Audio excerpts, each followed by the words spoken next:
Hi, Tater K. Hi, in the bushes. Good morning, everyone. Hello, hello. Been a while. Good to see you guys, though. Good to see you guys. I have a pretty heavy topic today that we're going to talk about, which all of our topics are on the heavier side. This is something that we have talked about in the past, though. We actually did several weeks of a series of online safety and protecting your children and things like that.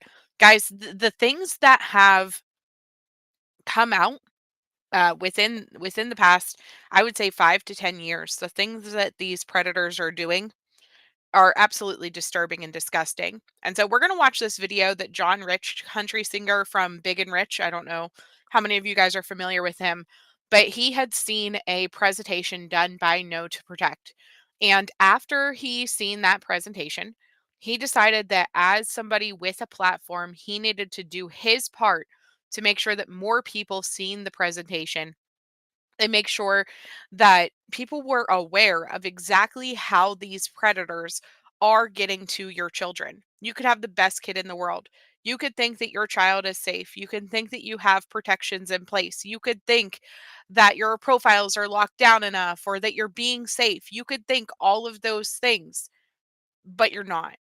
And so they give you tips and tricks through this video how to protect your children. They kind of highlight different things that are going on right now in the internet.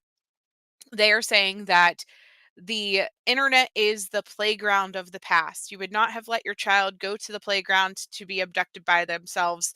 And yet we are letting our kids day after day after day after day after day utilize the internet, utilize different gaming systems that lead them to the internet, be alone with unknown people for hours and hours at a time, developing friendships, bonds, things like that with people that you don't even really know who those individuals are.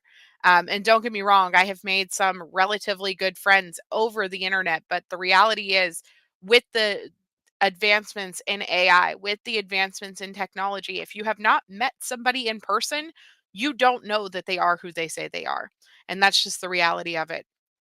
Um, but they also highlight different things that take place too, as far as not even just the communications between your children that are taking place, but also what we are posting as parents. Are you posting pictures of your children, of your grandchildren?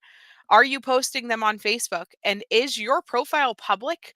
Because if your profile is public and you're sharing it beyond just your friends and families, these predators are able to go onto your Facebook and take pictures of your grandchildren just having fun, just playing outside, just swimming in your pool, whatever those pictures are. And they are utilizing those photos from your Facebook parents, from your Facebook grandparents.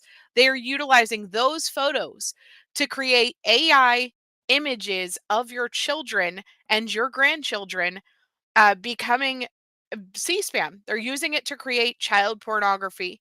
They are using it to create these images. And so even if your child has never shared images that are provocative in nature, even if they have never shared any of that information, these predators are then taking these edited images and using them to sextort these children, messaging them nude photos of themselves, messaging them nude photos of, or videos of them performing sexual acts on adults. They're using AI to create all of that evil. And then they're using it to sextort these teens as they get older. There is actually just a case recently where a teenage boy killed himself after being sextorted by a sextortion ring. And so there's a lot of things that they're going to go over. A lot of this is very sensitive in nature. But before we even get into all of that, before we even start watching the video, if you think I'm lying about people taking your images and doing this, there is recently a superintendent who was fired from creating images, making AI generated porn of the students in the school in Mississippi. A teacher and the teacher and the superintendent creating images of students doing this. Says the victims were never filmed. The footage was completely AI generated. So they were arrested Wednesday and charged with production and possession of morphed image of child pornography. This is from back in February. Just taking photos of these students from the school, from the parents' Facebooks, from the students' Instagram accounts, all these places, and used it to create pornography of these kids. It's just a sick, sick, sick world that we live in. And so if your Facebook's not locked down, you are putting your kids at risk. You are putting your grandkids at risk of being targeted by these creeps. The other side of things is then they use these images to pull up your IP address and things like that. And these predators can literally come to your house and sit outside and watch your kids. They can meet you at the park whenever you're posting pictures of your kids at a baseball game or at a youth event. They can find out where these kids are based off of the data that is held inside of the images that you post. And so all of this is going to be stuff though that we're going to watch in this video, but I did want to highlight a few different cases in between, and we are going to discuss as we're going through. Hi, Jordan. How are you? So here we are. This is John Rich, and this is Stop Online Child Exploitation with Known to Protect. So we're going to watch this. It's going to be at 1.25 speed. I'm going to stop it throughout so we can discuss all of this as we're going.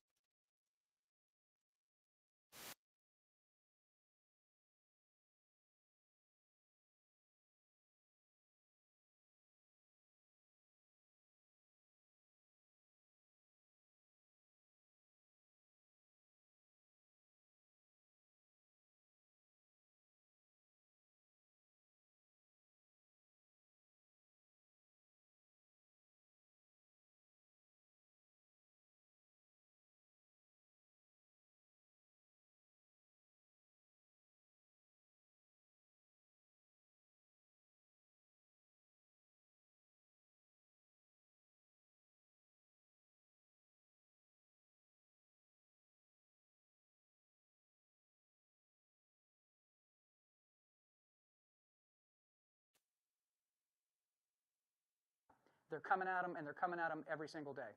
So as we get through this live stream and you're watching this, I would encourage you, number one, to repost this. If you're watching this on X, hit that repost button. I don't care if you have 50 followers, 5 followers, or a million. Hit repost because the information tonight is critical. It literally will save kids' lives. It will keep kids from having their futures destroyed, their psyches destroyed. This is important. Way more important than music, way more important than politics. There's no politics when it comes to protecting our kids, whether you're left, right, in the middle, or otherwise. We all love our kids, and that's what tonight is all about. When you want to pose a question tonight, and we will be answering some questions at the end of this live stream towards the end, the way you ask a question as you hear things being said, go in the comments section and just type in your question. And we'll be monitoring those questions, and at the end, we're going to pick several of those questions to answer live on this live stream. I'd like to thank all of my friends and influencers out there who have reposted this, that took my phone calls earlier today and my emails and texts and agreed to repost this for us. It's that big of a deal. So thank you to all you guys out there for pushing the button and making this happen. You know, we've had viral moments in this country over the past several years around politics, around cultural events, around silly stuff sometimes, like just dumb things that happen. We'll turn them into viral moments, and you look up and there's millions of impressions and millions of views on things that aren't that really important. Tonight is actually important, actually critical. So I'm asking you, all of you that are watching tonight, make this a viral moment. Make this a moment where American parents stand up against predators in this country coming for our kids. Push the button. It's that simple. If you're watching on your iPhone, if you're watching on your laptop or otherwise, boom, hit that button. Make this a viral moment. Millions of people should see this tonight. That is our hope. That is our goal. But whoever does wind up seeing it, we hope that you take it to heart and you put it into action, what it is that you learned tonight. And I'm just going to give you a heads up. You're going to hear things tonight that are disturbing, things that are going to anger you, things that are going to put a knot in your stomach. When you start to understand the tactics being deployed against American children right now, and the way they are entering your home without ever opening the front door, without ever breaking a window, and you find out how they're coming at our kids, you are going to become furious when you understand what they're doing. And because of that furious feeling that you're going to have, you're going to stand up when this is over, and you're going to start making changes just like I did the first time I heard this presentation. I would also like to thank the president of the United States, Donald J. Trump, for reposting this live stream. I made the request to the president. I told him what we were doing, that I was going to be with Homeland Security, and we were going to have a very serious discussion about how to keep American children safe. And you know that part of his platform when he campaigned was, I am going to help American children. I'm going to keep them safe. I'm going to rescue the ones that have been abducted and that are being trafficked. That is number one on the list. And guess what? The First Lady has made it her mission to make sure that American children are brought back home and are taken care of. So thank you, Mr. President, for reposting this. You're doing a favor to the country tonight. Okay, so I'd like to thank a very special lady, someone I've gotten to know over the years very well. When she heard that we were going to have this exercise and do this live stream, she signed off on it, gave it her blessing, and was very excited that this was going to happen. Basically, you have a civilian, me, reaching out to a government agency, DHS, and saying, why don't we join forces here? Why don't we do something out in public, in front of all of America, and let them hear a conversation, not between a country singer and a federal agent, but a conversation between two dads, two guys that have teenage kids today that we're raising in this environment and knowing what the threat level is. That's what you're going to hear. There's nothing fancy going on, nothing slick. This is going to be very straightforward. You're going to catch every single point and be able to move on these things. So I want to thank the Secretary of Homeland Security, Ms. Kristi Noem, and she's going to give our opening remarks tonight. God bless. Good evening, everyone. I want to thank John Rich for joining us for this important conversation about the safety of our children. It's a topic that should unite all of us, and I appreciate the opportunity to highlight the work of Homeland Security investigations and all that they do to combat online child exploitation. At the Department of Homeland Security, our mission is to protect the American people, and that includes protecting our children. The internet has completely changed how we connect, but it also has opened new doors for predators who want to harm our kids. That's why we launched Know2protect. Together, we can stop online child exploitation. This national campaign is designed to help arm parents, help kids, and trusted adults with the knowledge and the tools to prevent online exploitation before it even happens.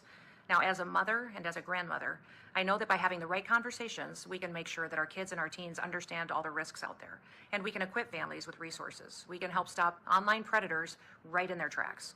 As governor of South Dakota, I was very aggressive and took a strong stand against terrible crimes like this.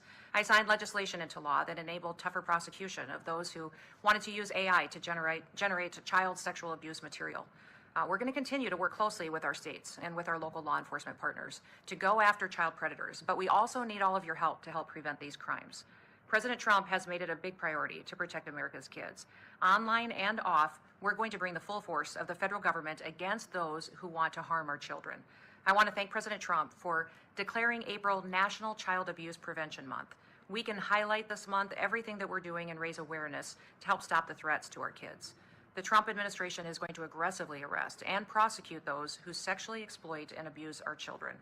Now, this fight requires all of us, law enforcement, parents, educators, kids, and community leaders. We're all going to work together. And thank you to everyone for tuning in tonight and for being a part of the solution. Again, John, thank you for your passion and your friendship and for fighting for our kids. Together, we can make this a safer world for all of our children. God bless you, and thank you so much. Secretary Noem, we appreciate you signing off on this and allowing it to happen. We know that that this is a huge focus for you as a mother, as a grandmother, keeping American kids safe. So thank you for allowing this to happen tonight. I think it's pretty cool that civilians can reach out to a major federal agency like Homeland Security, and they actually respond, and then they act, and there's not a bunch of red tape or protocol to go through. They say, yes, this is a great idea. Let's get the message out to the masses. So thank you, Madam Secretary, for allowing this to happen tonight. So I'd like to So I'm gonna pause right there for a second before we even get into it. Hello, everybody who came in. I do notice that we have had more people join. So what we're going through is this video that was done by Know2protect and country singer John Rich. This was done on the 23rd of April. This is something that we have been passionate on this channel for a long time, but the things that they are doing now on social media, through the internet, through these different apps, the things that they are doing to target our children day after day after day after day. I just feel it's so important that people in this community are aware and see exactly what is going on so that you can get the tools necessary to protect your children, your grandchildren. Doesn't matter how safe you think they're being, it doesn't matter what protections you think you have in place. Double check. Double check absolutely everything. because it's a real issue. And we're seeing people arrested and different things taking place where they are trying to protect your children.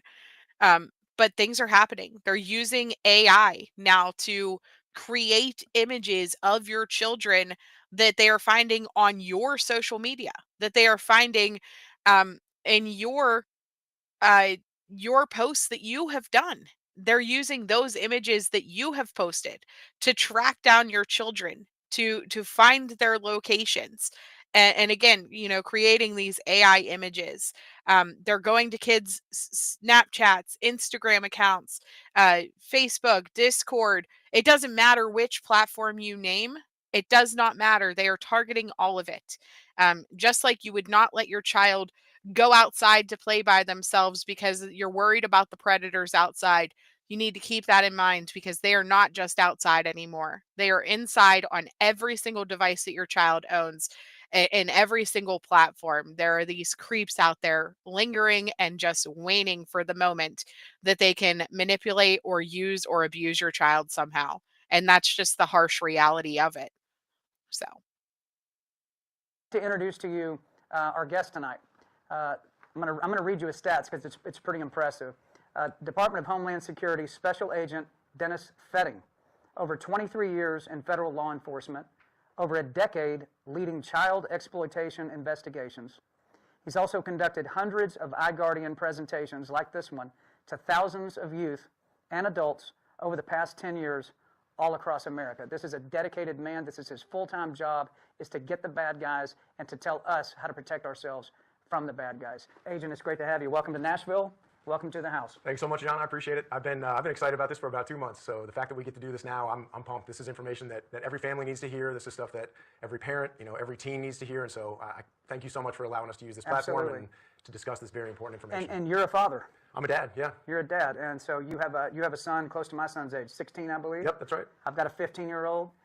So our boys are right in the mark where a lot of these guys come for that age group. 100% right. Boys, especially. I mean, they're coming after boys a lot. Yeah, boys and girls. This crime type is equal opportunity. It's children, both genders, it's race, religion, politics, all that doesn't matter. They don't care. This is equal opportunity offenses against children, and these predators, basically their main goal is to target these kids for either more content or financial gain, things that we're going to talk about tonight. So you've given these demonstrations, these seminars, sometimes to groups as little as 3 or 4 people. That's right. You've driven an hour to 2 hours just to sit in a room with a community, and maybe 4 or 5 people show up. You still give the same presentation.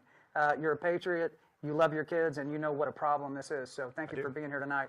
Let's get into this tonight. And before you get started, just give us a broad stroke overview of exactly what parents and teens are going to learn about tonight. Sure, absolutely. So we're going to talk about a bunch of different topics, and the way that this presentation is broken down, this presentation is appropriate for both adults and teens.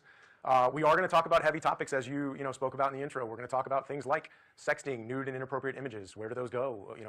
The fact that there's a permanency to that type of data. We're going to talk about topics like child sexual abuse material, which by statute is called child pornography. That's sexual images and videos of children. But what we're really trying to do is to turn that terminology into what it really is. Call it what it is. So if I say CSAM, that's child sexual abuse material. That's horrible things happening to children, basically being transmitted amongst offenders. So when they hear the phrase CSAM, that's what that means. That's right. Yep. Got it. Yep. So we're also going to just talk about how does exploitation happen. We're going to cover the different steps, grooming tactics. What is an adult predator? Where do these images live? And then most importantly, and this is going to seem like it's a lot of doom and gloom throughout this presentation, but we have tons of resources throughout this entire presentation. We're going to give you tips to protect. We're going to talk about ways that parents and teens can stay safe, and all of them are extremely easy. All of them are free.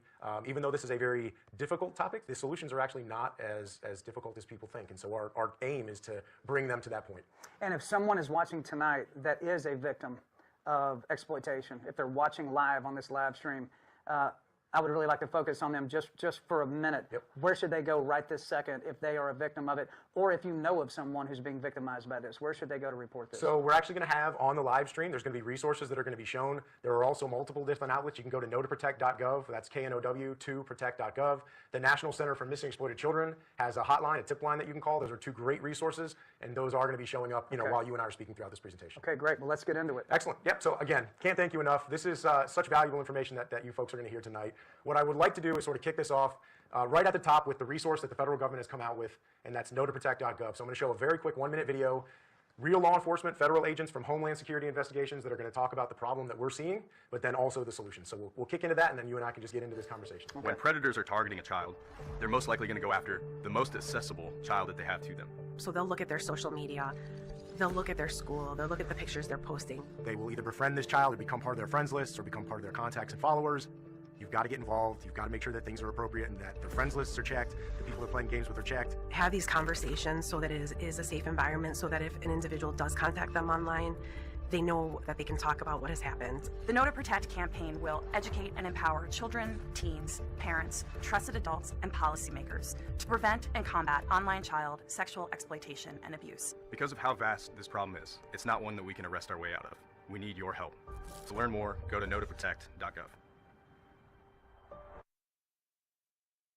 We're going to be going through our Project iGuardian presentation, the same one that your family heard that sort of spurred you to move forward on this. So this is the same one that we go out and do in the communities. We have special agents around the country and really globally around the world that are conducting these presentations, sometimes, at night in free time. And like you said, I've done these presentations for 10, 11 years because I've seen some of the worst things happening to kids. I'll drive hour and a half, 2 hours, and I will literally sit down. It's happened. Two parents in a rural elementary school, and we just have a conversation, head home, do it all the next day because this is a really valuable thing. And so we've put a lot of heart and effort into this Project iGuardian, which folks are seeing on the screen right now. So if I can describe, for the people at home, just so you understand, who am I? What is this agency? Why should you even listen to us? So Homeland Security Investigations, we're the primary investigative arm of the Department of Homeland Security. We are a global agency. So of course, because we're a federal agency, we have offices all around the United States and territories. We have 30 special agent in charge offices and then sub offices covering the entire continental United States. But what we also have is something that we're very proud of is we have over 90 offices in over 50 countries because our mandate and what we're supposed to be doing is targeting transnational criminal organizations. So whether that's Mexican cartels pushing fentanyl across the southern border, whether that's Tren de Aragua sex trafficking rings that we're dismantling, whether it's Chinese money laundering organizations that are committing elder fraud against U.S. citizens, domestic terror cells that are looking for the next terror attack in the United States, national security investigations, or even foreign actors that are trying to enter the United States to steal our sensitive technologies. Those are all things that we work, and that's why we need that global entity. But it is never more true than in this crime type, which is child exploitation investigations, that we need to start focusing in. We have been focusing, it's basically our second largest case category. It's something that we've put more man hours to other than narcotics trafficking because it has become such a problem, and that is basically the online child sexual exploitation of our youth. I heard a stat when I was digging into this a little deeper that, is it true that the number is, in 1 year, was 36 million tips that were called in? That's right. About kids being targeted online. Yep, that's correct. And so, and actually, in a minute, what I want to do is sort of show the evolution of that exponential growth from, let's say, even the year 2014 until now. But that stat is actually true. Unbelievable. Yep, and that's what we're facing. And so what we have also is we have the DHS Cybercrime Center, the Department of Homeland Security Cybercrime Center. They're doing amazing work up there. We have a victim identification lab. That is nothing but forensic analysts and agents combing through the worst of the worst footage, looking for any small piece of information, any clue that can rescue a child. So DHS and HSI are putting so many resources into this fight. But what I think parents need to know, this is a global problem, and we now have true transnational criminal organizations that are banding together to target our kids. So you and I have talked a bit. I'm in my mid-40s. Both of us came up in a generation where we didn't have cell phones. If we had some, predator in the area, it might be somebody driving around in a white creeper van or something like that. These are isolated individuals, sort of lone wolves. Well, what the internet has done is it has brought together like-minded individuals into communities, full-blown communities, where they can discuss their attraction to children, how to avoid law enforcement, how to groom children, how to solicit offline meetings. And so that is a giant problem that we're seeing. That's the global problem, is we have sophisticated IT professionals. They're operating on Tor, on the darknet, on these Tor networks, which is the onion router and anonymizer, makes it very difficult to figure out who these individuals are. Very sophisticated now, and that's our mandate, is to sort of dismantle these crime groups. Well, let's get into this presentation, and let's start showing these parents what they're up against. Absolutely. Right, so I want to set the stage. This is an amazing video that was put out by Child Fund International that basically, it really depicts in a great way that thing we were just talking about, which is this day and age, what is the online predator?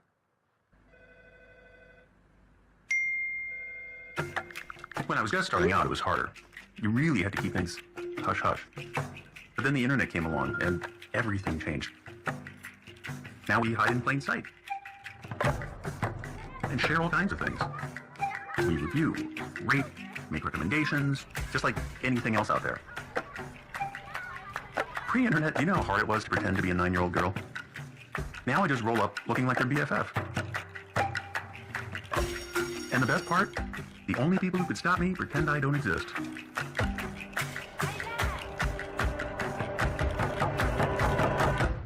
you ask me, there's never been a better time to be a monster.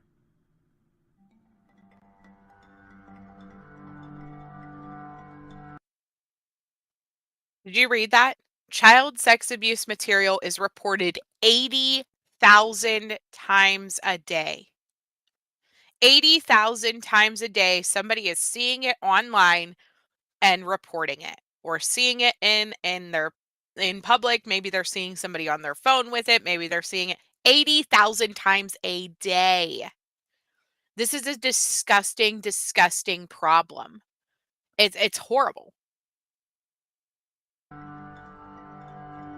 So we're going to take a little 90-second pause. Live streams are interesting. There's a lot of weather blowing through Nashville. We're going to take a 90-second pause. Do not go anywhere. We're just going to recalibrate and reset the live stream. So hang tight. We'll be right back. We want this to be perfect for you guys. So let's pick back up. Thank you guys for hanging tight. Little technical issues. This is a big live stream. So let's dive into this whole presentation now, and let's get into it. No, absolutely. So the monster video that you guys watched from Child Friend International really set the stage well. You know, that individual that was a predator, that was an online predator, was essentially a coworker, a neighbor, a father, a coach. And unfortunately, these are the folks that we're arresting. It's folks through all different socioeconomic spectrum, different job types. These individuals are sort of all around us, and so it's important for parents to remain vigilant. That was a depiction, but the folks that you see on your screen right now, those are real monsters. These are real-world monsters. Like we told you at the top of this thing, we're going to be talking about real investigations. So the two individuals on the screen there were basically the two most wanted offenders against children at any one time. Not only were they running the largest CSAM, child sexual abuse material website that ever existed, they had multiple of those going on in the Tor network. They also were hands-on offenders of children. So unfortunately, they were sexually abusing children, creating CSAM imagery and uploading that to websites. Now, because they were operating on Tor, they were only known by their monikers, which was Warhead and Crazy Monk.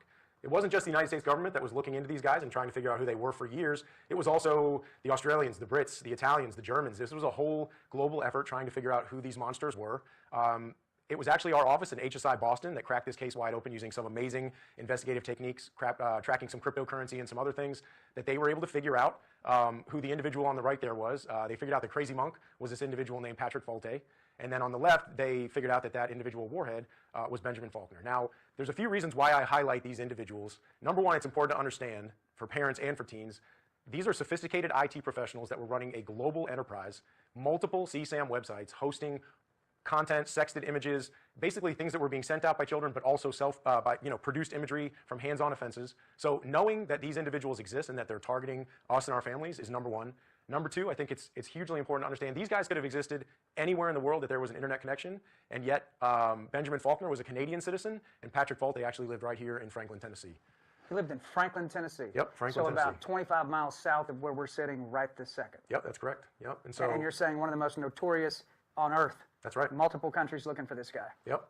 And so we had one of them right here in the United States. And so, of course, as soon as we figured out who these guys were, this was a global effort in trying to figure out how were we going to arrest these individuals. And so this case sort of plays out like a movie. It's an extremely interesting case. So we don't have the time to go through the whole thing, but I don't want to leave folks hanging, especially if you're interested in true crime. I'll sort of wrap it up for you. So we were having these global case coordination meetings trying to figure out how are we going to take these guys off together. They had encryption fail-safes. If they didn't check in certain times, all of their data would be wiped. All of these rats were going to basically disappear into the dark, and we were going to lose a lot of what we were working towards. Well, maybe by providence, one day, Benjamin Faulkner crossed the border and traveled south into the United States, and we had been watching Patrick Falte every single day, monitoring all of his movements.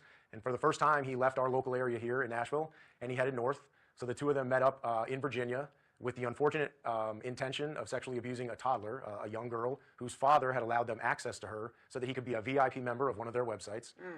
So wait. So the father offered up his toddler. That's right. To these guys. Yep. That's the level of monstrosity that we see time and time again in our investigations.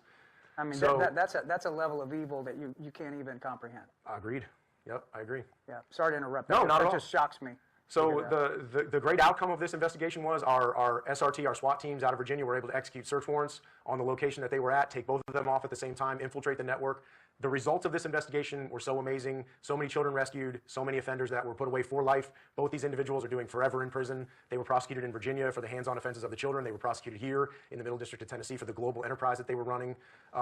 That was an amazing outcome. However, the damage that they did in terms of training other offenders on how to meet children, hosting message boards where these individuals could chat and talk with each other, that impact is still out there, and there are still people right now that are running that exact type of a scheme at any one time on the dark net specifically. And so You know, what I'd like to do, I'm a big believer in seeing is believing. So here are some of the examples of things that linger on after monsters like Falte and Faulkner. You know, there's our agents uncovered this sextortion guide online.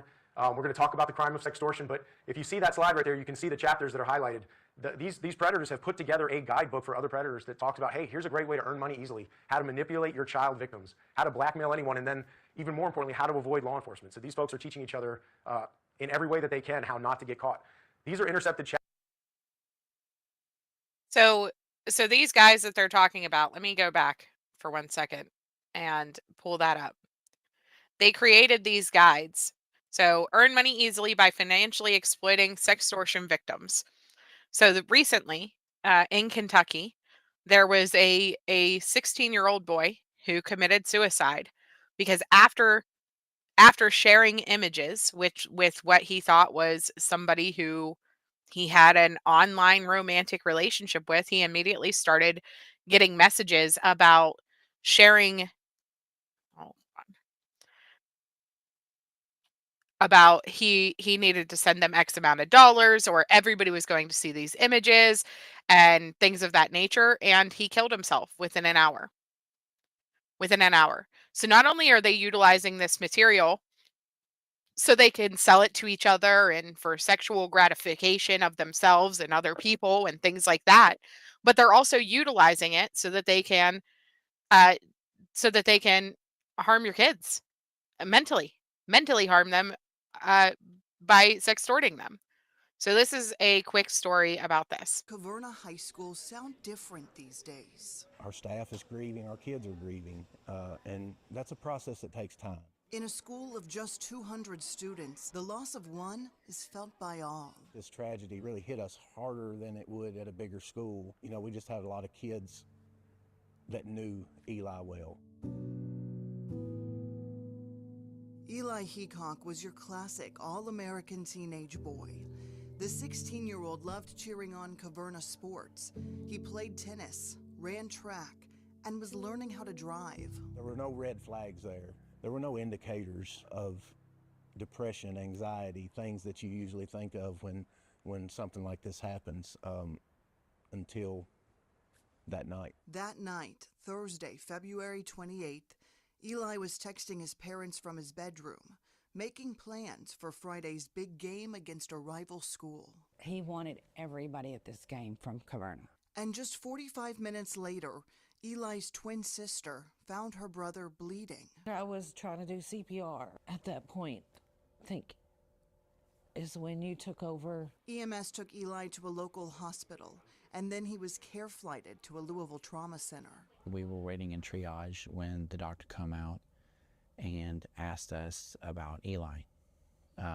Cops were with him, and that's when we were informed that Eli's injuries were from a gun.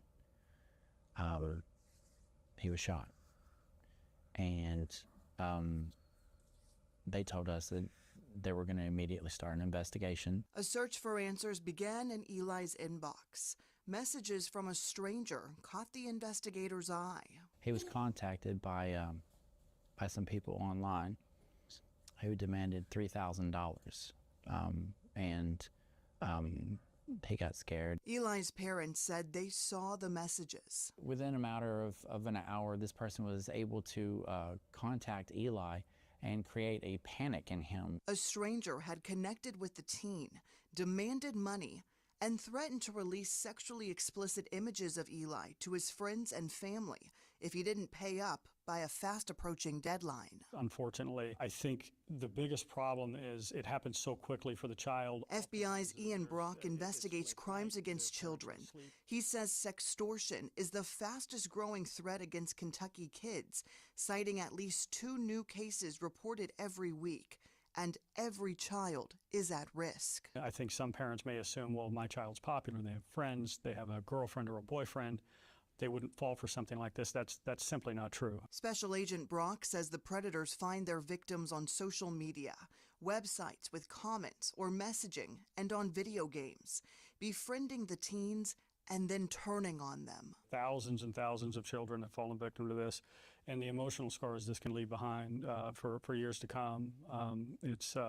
it's damaging. For Eli's parents, guilt and regret sit thick on their soul. Every parent that's been through this is probably going to get the same thing.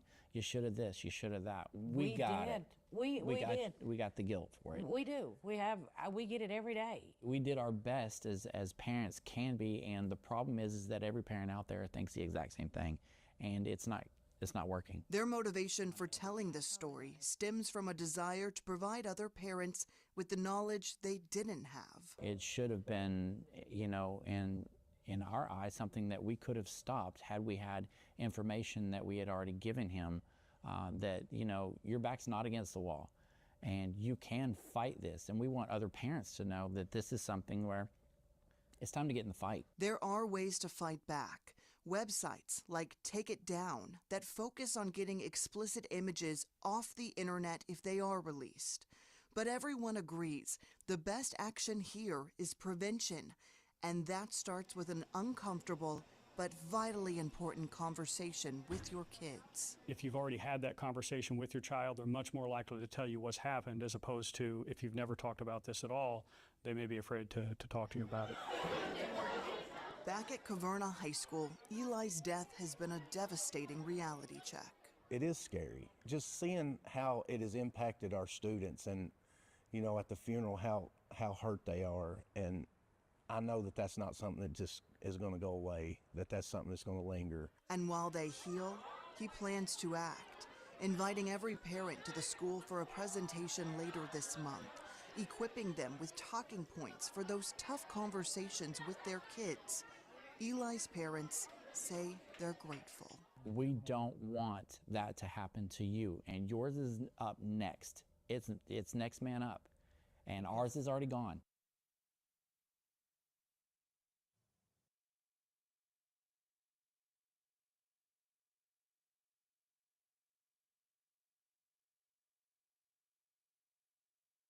I posted this in the chat a few minutes ago.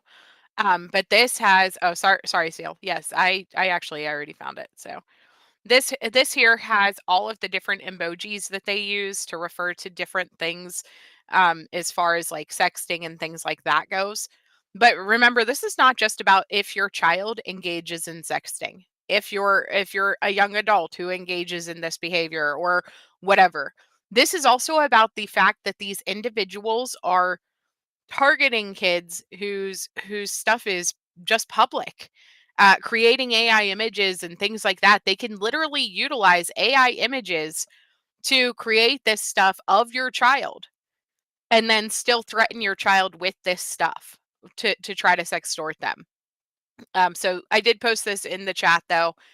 If you guys are interested, these are all different emojis that they utilize in sexting nowadays. I'm sure they'll change it since there's, articles about it.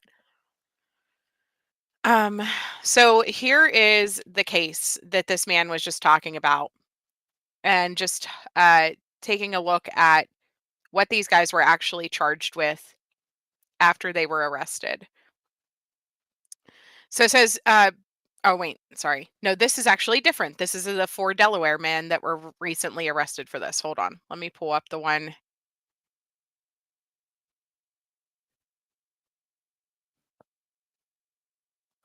Here is the one that he was talking about. This is a completely separate case that just happened in September in Delaware. But this is the one that they arrested them in Virginia that he was talking about. A man had actually offered them his 4-year-old child. The man was holding the video camera while these men were sexually abusing his 4-year-old child whenever they caught them. So unfortunately, police waning to act because they wanted to try to take down the whole network and things like that did lead to the abuse of one more child. And who knows how many while they were just monitoring these guys afraid to move. And so it's frustrating to think that can happen. But it says that Patrick Fault of 29 of Franklin, Tennessee was sentenced to 35 years in prison for engaging in child exploitation enterprise, 3 counts of advertising child pornography, and 3 counts of distributing child pornography. And then Benjamin Faulkner, 28, of Canada, was sentenced to 35 years in prison. Andrew Leslie, 24, of Middleburg, Florida, was sentenced to 30 years in prison. And Brett A. Budeski, 35, of Wisconsin, was sentenced to 20 years in prison, all for engaging in child exploitation enterprise. To me, none of those cases were tried harshly enough. We are talking about sharing and distributing and partaking in abusing children, videotaping, taking photos, all of those things of children, and putting it out there and creating this whole online service so that these other creeps can go there and utilize these images, the how to lure a child, how to do all of those things. And they got 35 years. The one only got 20 years. It's mind blowing to me that it's that low. I agree, Elise. I agree. I don't think that there is a cure. I do not think that there is any way that these men can be rehabilitated from these problems that they have. I don't think so. And so he's like, oh, they're away for a long time. Granted, these are just the charges in that one state. They did also get charged in another state. But why should the charges, even if it only happened in one state, take place? Why only 20 years? Why only 35 years? Why not life? Why do we not have charges that are harsh enough to protect our children from these people who are going to reoffend, who are going to continuously get out of prison and either engage in more material, engage in more scams, engage in more ways to abuse children, link back up with all of these people on the dark web and everywhere else like that? It's not enough time. It's not enough time. It says the sentences imposed on these despicable individuals should ensure that they never have another opportunity to abuse another child. I mean, the one is only going to be 55 whenever he gets out. I'm sorry, I've met plenty of creepy 55-year-olds. The other one, he's going to be 54 years old.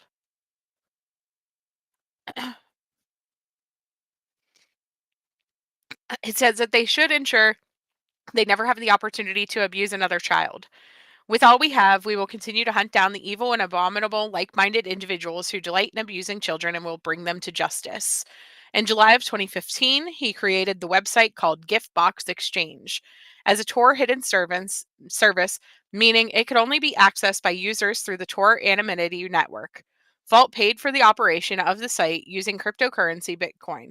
He acted as the lead administrator of the site and established rules that required users to upload and share images and videos depicting preteen children being sexually abused before they could access the site.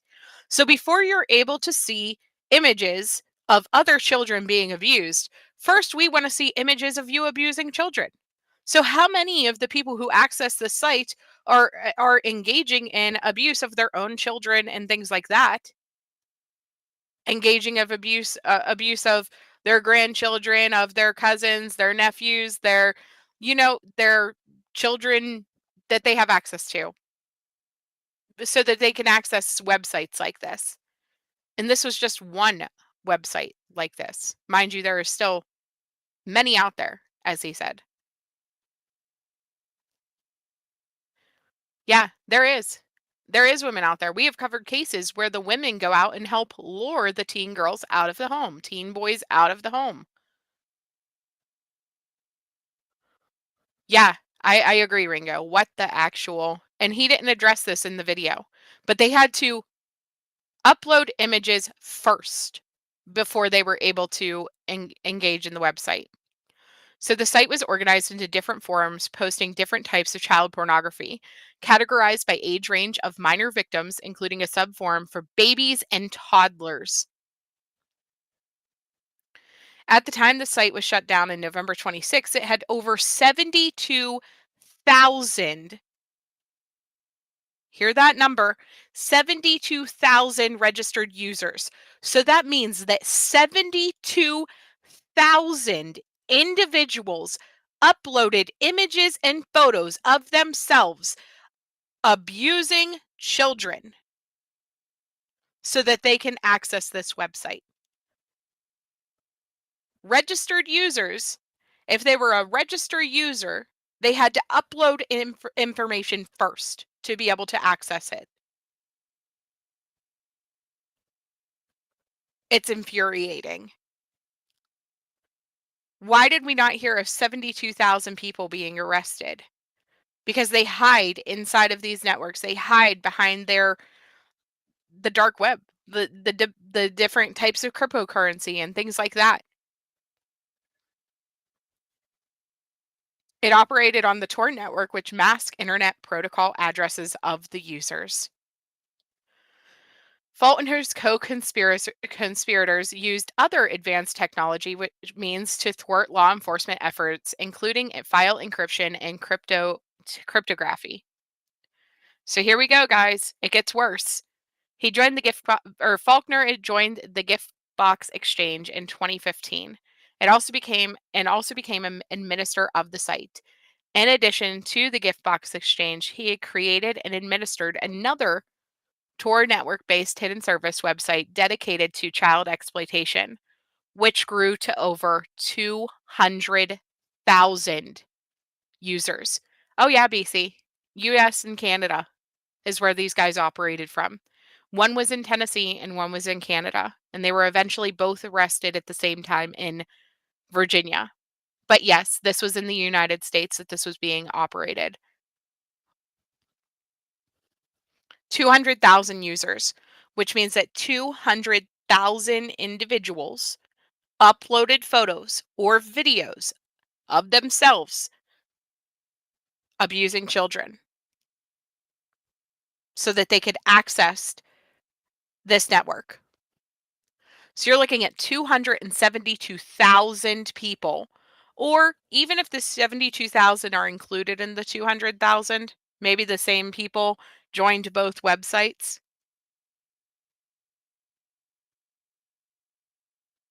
It's disturbing.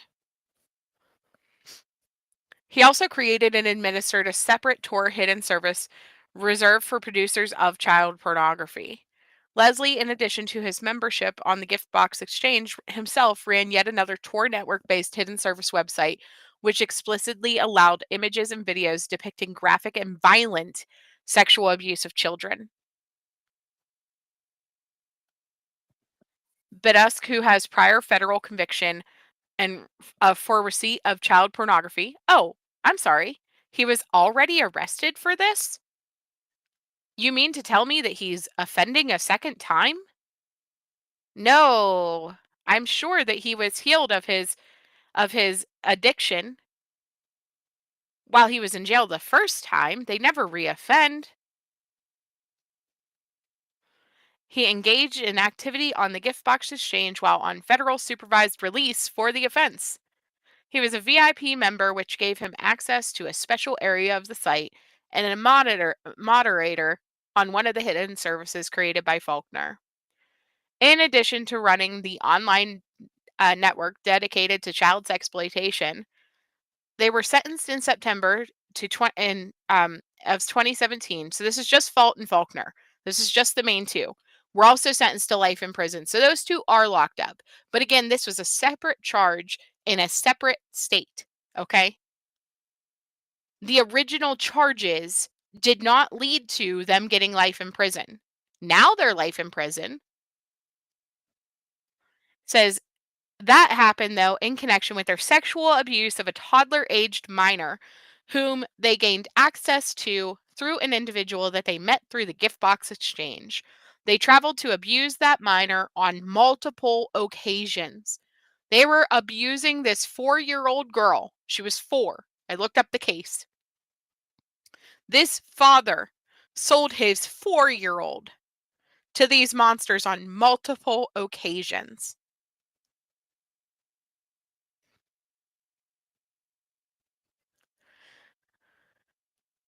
He also separately traveled to Texas and abused a toddler there and produced child pornography of an infant. These are individuals who are gaining access to these children because the parents are allowing it. Or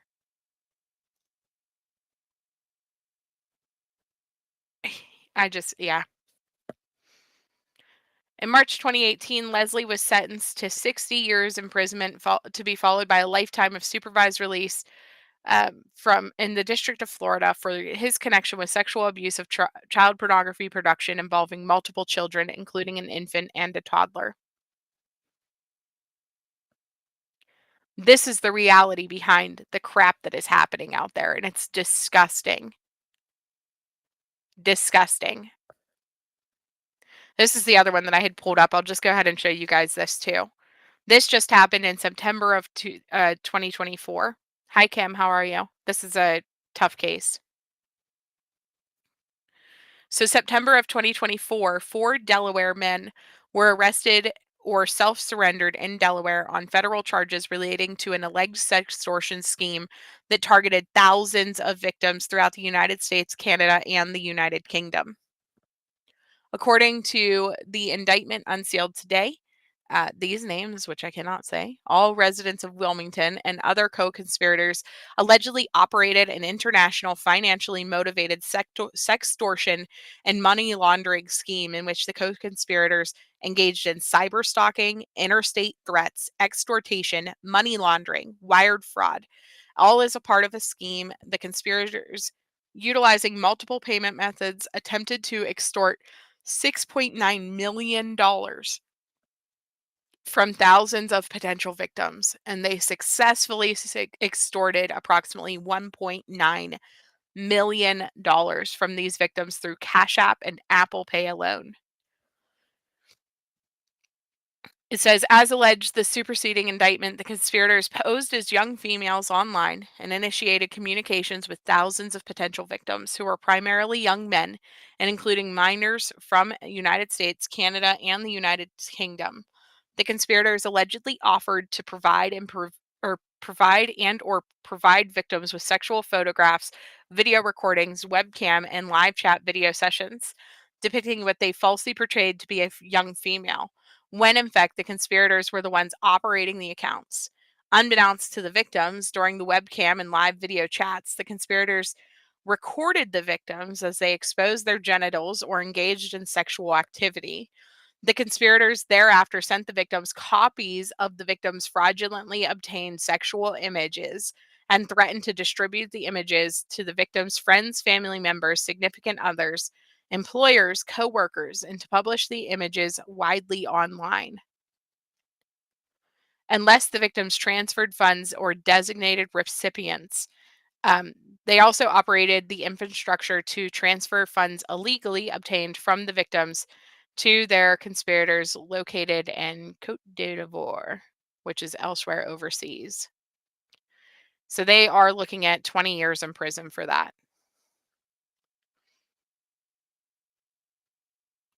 You don't comprehend why people do this to, yeah, why would you do this to their babies? So you think about this, and I'm just gonna go out here on a little bit of a rabbit hole. Have put together a guidebook for other presidents. So these are children who are supposed to be being protected by their family members, right? Their fathers, their mothers, whoever it is, are selling their children to these individuals who are making these images of them. Now, let me ask you a question, because we have covered the foster care system, CPS. We have covered a lot of cases having to do with these teenage runaways, quote unquote, from the foster care system and things like that. How many of the children that go missing from our systems are involved in stuff like this? How many of the children who have come across the border illegally, being trafficked in and out, how many of those children are being sold to individuals like these men? Like these men who are creating and making millions and trillions of dollars off of this addiction that so many people have. I don't have any proof or evidence, of course, of where the missing children go whenever they disappear out of the system, but it really does make you raise your eyebrows whenever you stop and think about how many people are engaging in this activity. How many times do we see cases where, I mean, there's a case going on right now. Another teenage girl is missing from a foster home, or a youth center, where another girl had went missing and was eventually found dead. And now they have another teen girl around the same age missing from that same group home. I can't help but sit there and think to myself, with how evil this world is. We look at the Epstein files and things like that in conjunction with stuff like this going on. The reality is, what is going on in our country? Why are there so many people who are involved in this? And what's happening to these children? It's disturbing. It's a really disturbing thought. But all we can do on our end is protect the children that we can protect. Protect your babies. Protect your grandchildren. Don't let them fall into these traps of sextortion and being lured out of the homes and things like that. There are things you can do to protect. And that's the whole point of this video. I just wanted to show you guys some of these other cases and the actual details behind what he's talking about. There are literal guides out there, tried and proven to work. Literal guides to lure your kids, literal guides to entrap them in sextortion.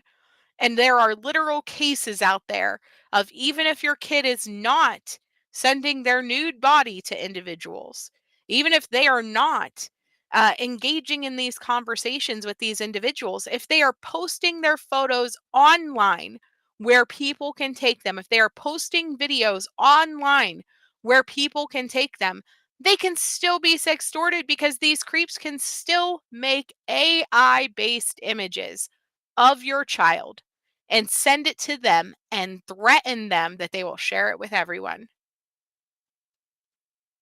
It's disturbing. It's very disturbing. But let me get back to the video.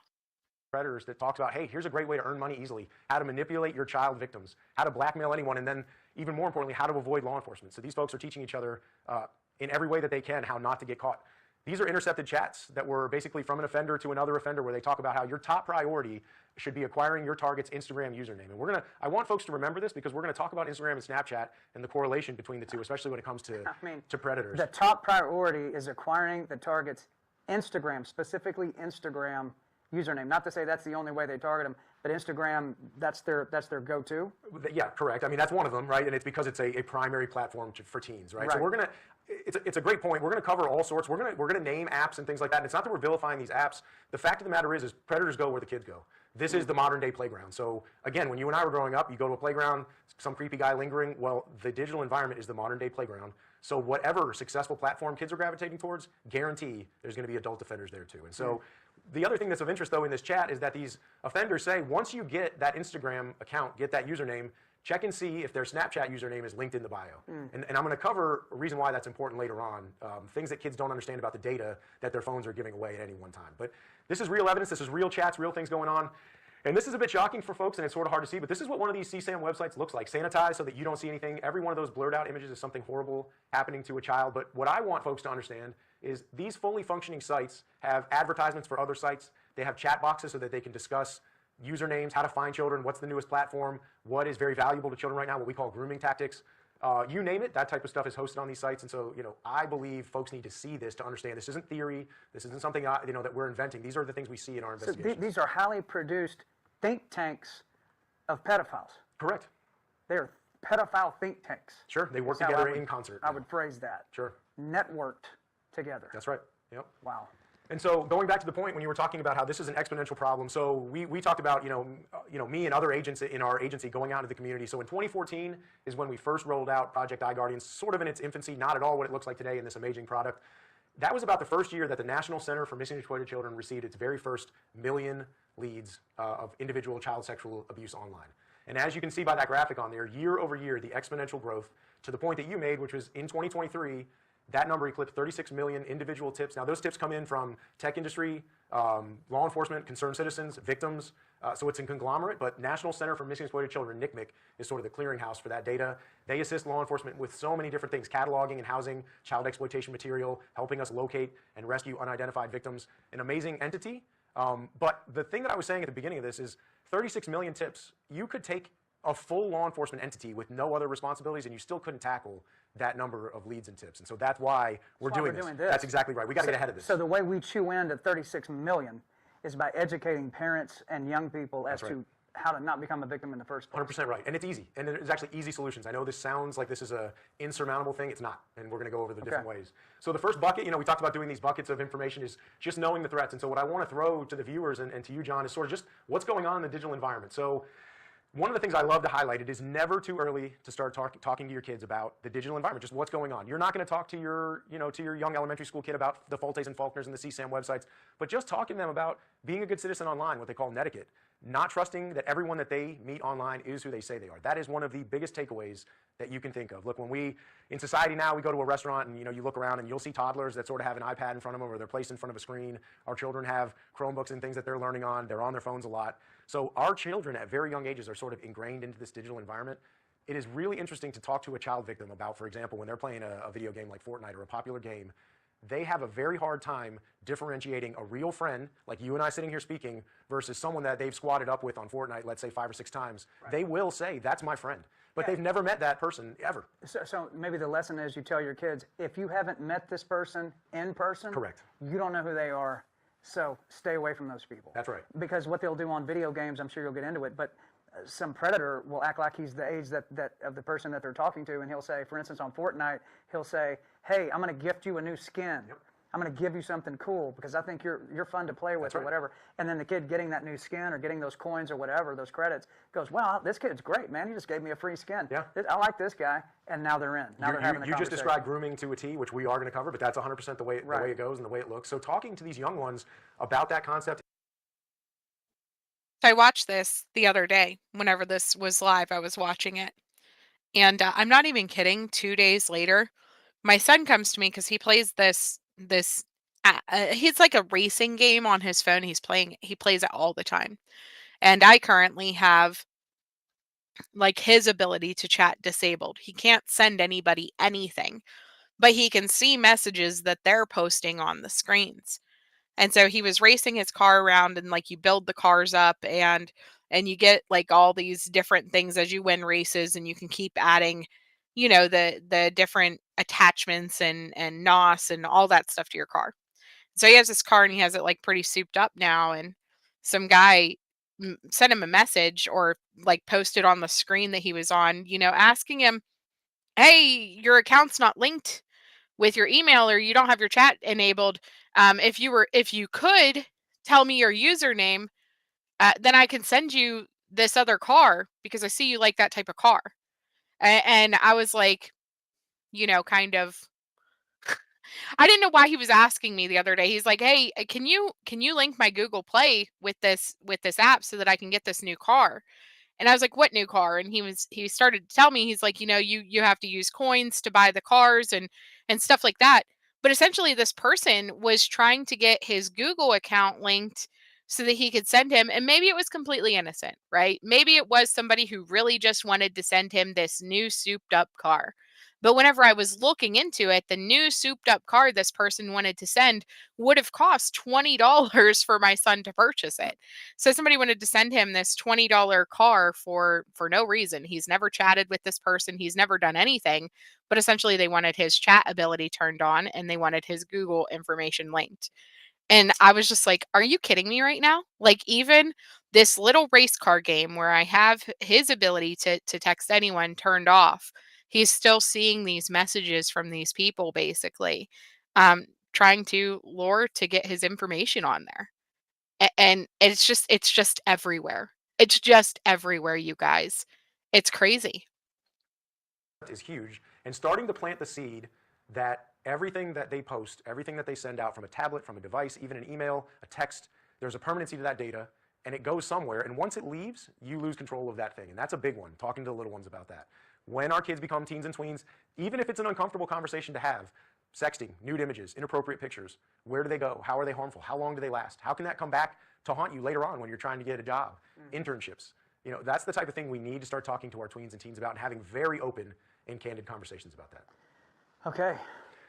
So moving on, I'm officially flipped out. There's a lot more. I know there is, but I think I want to just pause for a second. And if you're watching right now, last I checked, there's over 200,000 Americans watching right now. Repost this, okay? If you're watching this right now and you find this valuable, I promise your followers will too. Just hit that repost button for us. We want as many people as possible to hear what we're talking about tonight. This is absolutely crucial. Thank you guys for tuning in. Repost, repost. All right, please continue. No, thank you for that. So, you know, we've collected up some interesting media articles over the last 5, 6, 7 years to sort of show this cultural shift in society where people are starting to wake up to the issues that are happening with screen time, with pairing young kids with devices. Celebrities like Selena Gomez, for example, talking about how social media has been terrible for her generation, pointing out, you know, that it's impossible at this point to make social media platforms safe for users. Top investors at Apple, iPhones, talking about how they're now recognizing, and it's not just iPhone, it's Android devices, it's screen time in general, but there is a toxicity of having our kids in front of these screens all the time. Number one, because it really does open the door. The more they are online, the more of a chance they're going to meet some offender, but even just the mental health aspects. And you're going way back even to a guy like Sean Parker, right, who was one of the founders of Facebook with Mark Zuckerberg, openly admits in the media that when they created Facebook that they were exploiting a vulnerability in human psychology. And I find that very interesting because now we do see this dopamine-driven effect, this desire for likes, followers, reposts, retweets.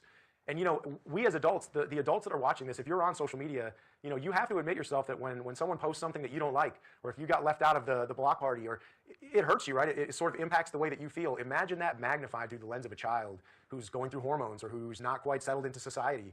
That's a really big deal, and it's a problem. And so what that has led to, and I really enjoy this slide that's up on the screen, because now folks in law enforcement, parents who are engaged, counselors, you know, doctors have known about this for quite a while, but now we have studies from folks like the American Psychological Association, the American Surgeon General, that have connected a real thing called basically iPhone addiction or technology addiction. TikTok's a great example of something like that. So TikTok was one of the very, very clever, one of the very first apps to understand that when a user logs into TikTok, if I just instantly start playing a video, I've got you hooked, right? So the children log into TikTok, video starts playing. Well, what's happening in their brains, and something we don't really realize, is every time that if we're scrolling through Instagram Reels or a kid's looking through TikTok and we see something pleasurable, our brain is giving us a little dopamine hit, just a little happiness, boop, every single time, right? The problem is that is like a drug in a certain way, where now what we're seeing is we as adults have it, but the children have it even worse. There's a withdrawal and a need. Kids are having a harder time feeling just being bored, just sitting there making up games on their own. They constantly need to have to reach for that device. We ourselves as adults, we feel phantom vibrations in our pockets. We think this is something affecting all of us, right? And so, but so much more to these kids whose brains are being developed. And so the last point on that, so last I checked, you're not a medical doctor, right? You and I have talked about our backgrounds. I'm not. And neither am I. I do take a lot of vitamins. Right. I do my best. Neither am I, but thankfully, and I learned this about 6 or 7 years ago, I was talking to some clinicians at the Nashville Sexual Assault Center here in Nashville, and they kind of keyed me in on the brain development and the way that works. And so this slide up here is really great because what it explains is that frontal portion of our brain, that's the thing that controls things like empathy. You know, if I post something, how does that affect someone? Long-term consequence thinking. If I post something now, how will that affect me in 5, 6 years? Something like that. Even the risk-reward factor. I want to do something now because it's pleasurable. I don't really think about the result of the consequence. That's not fully formed until about the age of 22 or 24 years old. So I really need parents to think about this. If you are going to place a supercomputer, an Android or an iPhone, into your child's hands at the age of 12, how can you really expect them to navigate these waters fully with a brain that simply can't do it? Our kids are smart, our kids are great, they're brilliant, but they're not ready for some of the heavy consequences. Let me ask you a real-time question about that, though, because so let's say your son or daughter are in sports, and they have practice after school, or you drop them off at a practice at some point, and you're not really sure when the practice is going to end. It's within this 30-minute window to an hour, and they need to be able to contact you and say, hey, practice is over, come pick me up. Or we got rained out, or something just happened, or I'm sick, or whatever, come pick me up, and they're unable to communicate with their parent. I know for me, that's why my boys got an iPhone when they were 13, with a lot of rules put on that iPhone. But that was the main point of it for me, was I want them to be able to contact me if something's wrong. So how do you strike the balance on that? So great question. And you know, you had talked about this in the beginning. I'm a parent. My wife and I have gone through the struggles that every single parent goes through, things like when do we get our kids a device, what social media should they have, what's safe, what's not. I sit here as a government guy, but I'm a dad, and I have those same concerns. I'm not here to tell anyone how to parent. My job is to essentially make them aware, let you folks choose how you want to do it. But it's my personal opinion, and having talked to child victims, from having talked to counselors, to forensic interview specialists, the slow rollout approach appears to be one of the best ways to do it. So like you said, I did the same thing. My daughter was a swimmer, track, cross country. My son, baseball, ice hockey. And what we did was they got a device at the age of 13, like you said, with the idea that when you need to contact us, you have the phone, you have text messaging. Yeah. The browser, Safari browser, locked down, no social media. Through showing us that they can be responsible, not mess up for a period of time, all right, maybe now all your friends are on Instagram, you're a little bit older, we'll roll out Instagram. Mom and dad are going to be following you on Instagram. We're going to check your posts. We're going to be snooping. And by the way, this sounds like I'm on a soapbox, but the fact of the matter is, if you as a parent are paying for that device and you're paying for that cellular plan, should not be a password that can keep you out of that. That's correct. You own it. You got to keep your kids safe. And I made my two sons sign contracts. It's a great idea. With me. That's and so right. this is an idea for parents out there that I did, and it's worked very well. That I go, I bought the phone. I'm paying for the service on the phone. I'm loaning you the phone. Here's a document. This is a loan document. And there are stipulations for you to maintain the loan, or I can repossess the phone at any time if you break any of these stipulations in the loan.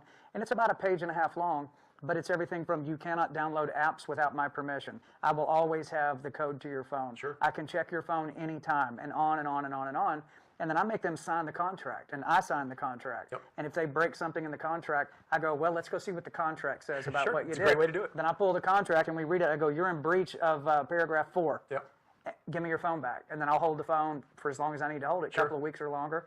And then they'll get it back, and they go, okay, don't do that again. So there are practical things that parents will engage their minds a little bit, Yep. understanding what a dangerous device that is. What a dangerous device. We don't hand them a pistol when they're 13, Sure. do we? No, because something terrible could happen. They're right. not prepared to handle a firearm yet.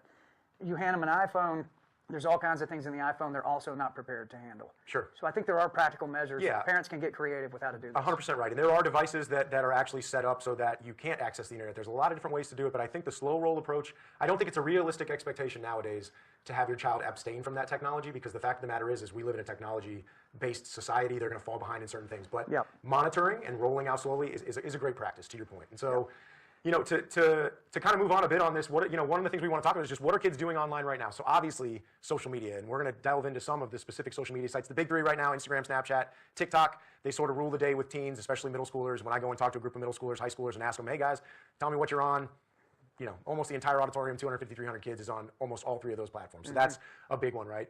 But they're also on online games. So we're talking about PC-based game, console-based games. Of course, now we have VR-based games. So the gaming environment is a big one that we're going to discuss. Video hosting sites, YouTube is another big one. Not only are kids creating their own content on YouTube, streamers have become almost like the A-list celebrities of our kids' generation. They care more about the most popular streamers than they do, let's say, like the box office celebrity. That's how YouTube is sort of taken over culturally. And then, of course, lastly, we have things like altered reality, augmented reality. We have the glasses from Apple, and now we have AI, generative AI, and these large language models and deep learning entering the realm as well, which we are going to talk about. But really fast, there's a couple things I want to highlight about the different types of social media. So number one of the threat points that we see is apps that are basically chat-based apps. And there's a bunch. I could name them off. There's Chat Hour, Teen Step, Chat Step. There's a bunch, right? And the point is, and they come and go. Some of them are fly-by-night, but there are a bunch of apps that are designed for children that are just basically different chat groups to talk about different things. Just like when the internet first came out. Like, for instance, baseball cards. That's correct, right. And so that's a big thing right now. I bet a lot of parents out there, I bet, especially if they got boys, their boys are into buying cards, trading cards, selling cards. That's become a big thing again, is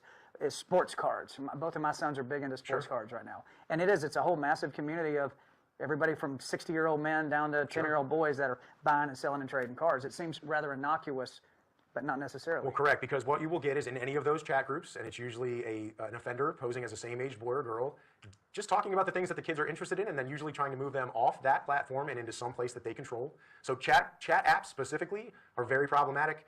Kick Messenger has been a very problematic one for us, where a lot of child exploitation leads come for a long time, for years and years, as another example of one. But I think overall, parents need to understand if your kids are in those chat-based apps, you need to find out what chat rooms are they in, who are they chatting with, who are they connected with. That's a big one. And another one is live stream. So, we're very familiar. We're on X Live right now. We're doing a live stream, but there are a bunch of different live streams that are geared specifically towards children. Even group chats, like there's an app called House Party that's very popular with kids. The big vulnerability with any kind of live stream, and parents really need to pay attention to this, is a lot of them are set to public by default. So let's say, and we see this play out, let's say you and I, 12-year-olds at a sleepover over at your house, one of the friends brings a phone and they decide to do a live stream. Well, what happens on that live stream is on a map with a radio button, it will show exactly where that person, geolocation, where they are broadcasting from, so anyone can jump in and out of that live stream. If I'm some offender, I jump into that live stream, I know exactly on a map where these children are broadcasting from. But worse than that is I can solicit to these children and say horrible things. You and your friends look hot, why don't you take your pajamas off, whatever, sexual things. And these kids, if they don't do it, I just jump out and go on to the next stream. And if they do, and I'm going to tell you guys something. YouTube works like this. TikTok works like this. Facebook works like this. You can find the geolocation of any YouTube creator who is uploading content if they're not using a VPN. Period. Period. You can find the geolocation of any person who has uploaded any type of any information to the internet. And I encourage you to, if your child is going to be making videos, if that's your choice to allow them to do that, I do encourage you that whatever they are uploading from, to utilize VPN services. I'm not saying, because I know that there are children who create content and things like that. Protect them if that's going to be the case. If you are going to be allowing your kid to post cutesy videos on TikTok or on Facebook or on Instagram or on wherever, protect them. Like, I'm not saying don't allow them any freedom to do that. I'm saying protect them. Keep in mind all of the horrible things we have already heard and talked about.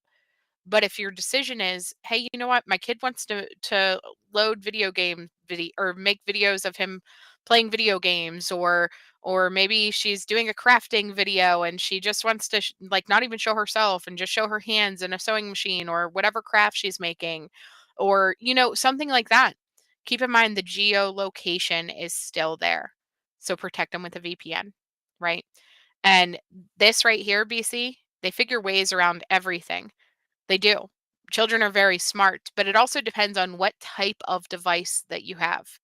I will tell you that whenever my son started out, we had gotten him an iPhone because I had heard good things about iPhone's protections and all that jazz. And I will tell you that we very quickly got rid of his iPhone and switched to an Android because, unfortunately, Apple devices believe in a certain amount of privacy that children should have and their right to privacy. They do not allow any key loggers to be implemented. They do not allow any services that restrict their access to Safari, which is one of the big search apps. They do not allow many, many, many of the parental blocker apps to work in conjunction with their phones. And their services themselves are just very, very easy to shut off. There are hundreds of thousands of videos of people showing you how to get rid of or get around this parental control, how to turn this off, how to turn that off, for different iPhone stuff. And so I personally do not think that any child should ever own an Apple product because of the way that they believe in a child's right to privacy. Um, I mean, a lot of people make your own choices, you know what I mean? But I do find that Android has allowed me superior protection, in my opinion, for the different apps that they allow to be placed on my child's phone, for the different types of behind the scenes blocking that I can do from straight from Google. Google Family allows you to block so much stuff.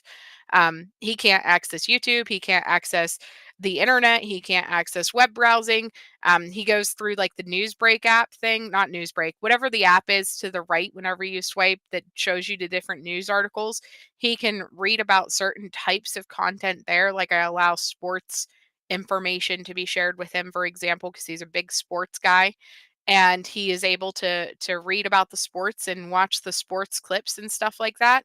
But his ability to go out on his own into the interweb is very, very restricted. And Android allows that, whereas Apple did not allow those types of restrictions to be placed.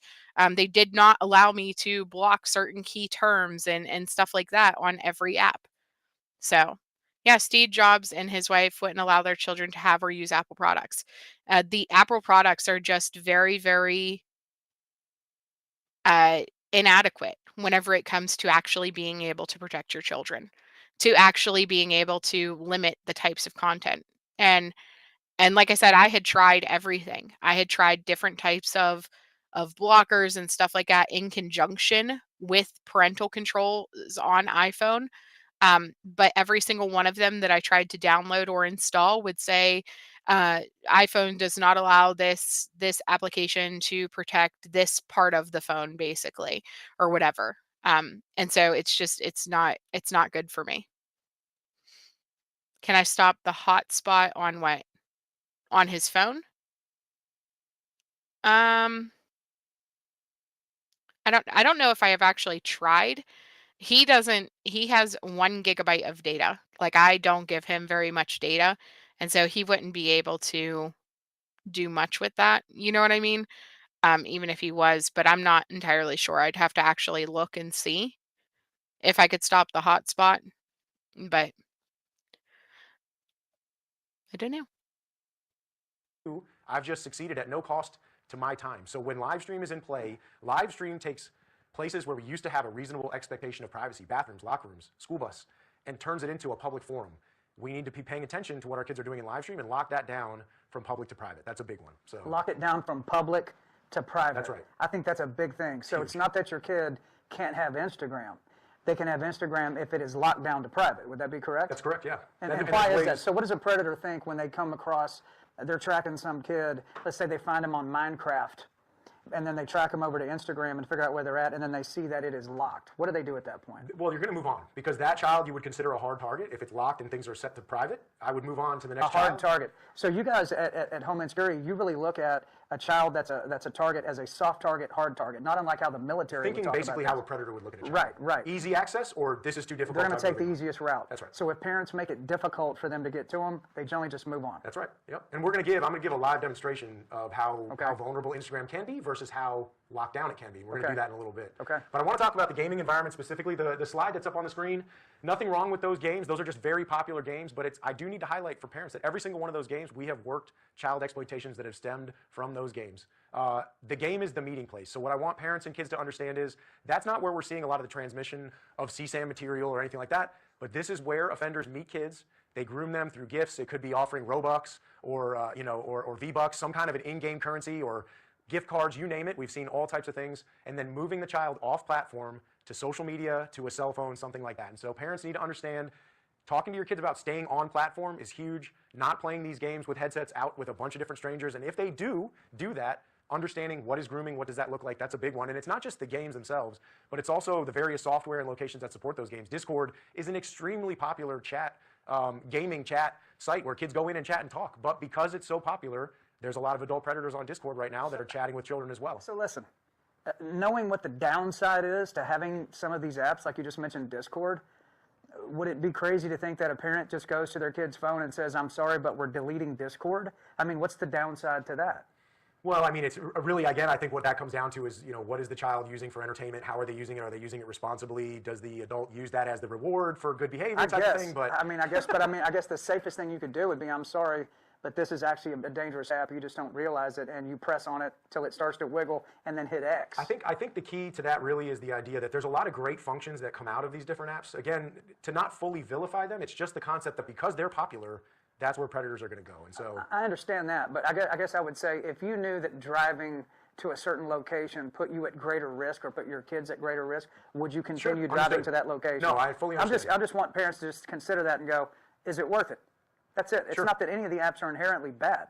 It's just where the predators use to enter our lives. Listen, I said this before. What would a mom or dad, I'll ask you guys out there, what would a mom or dad, the mom and dads watching right now, what links would you go to keep a child predator from coming through your front door or breaking out one of your windows in the middle of the night and taking your kid away from you? What would you be willing to do to keep that from happening? I think I know the answer.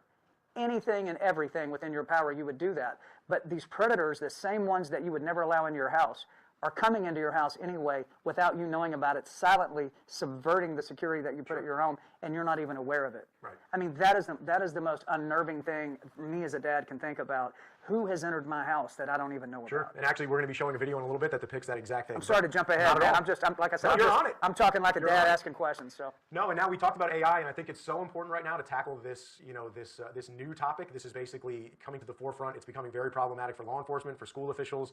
It's generative AI, and so the slide that you see up there on the screen really does a good job of sort of depicting how you can take any image now and alter that using generative AI platforms.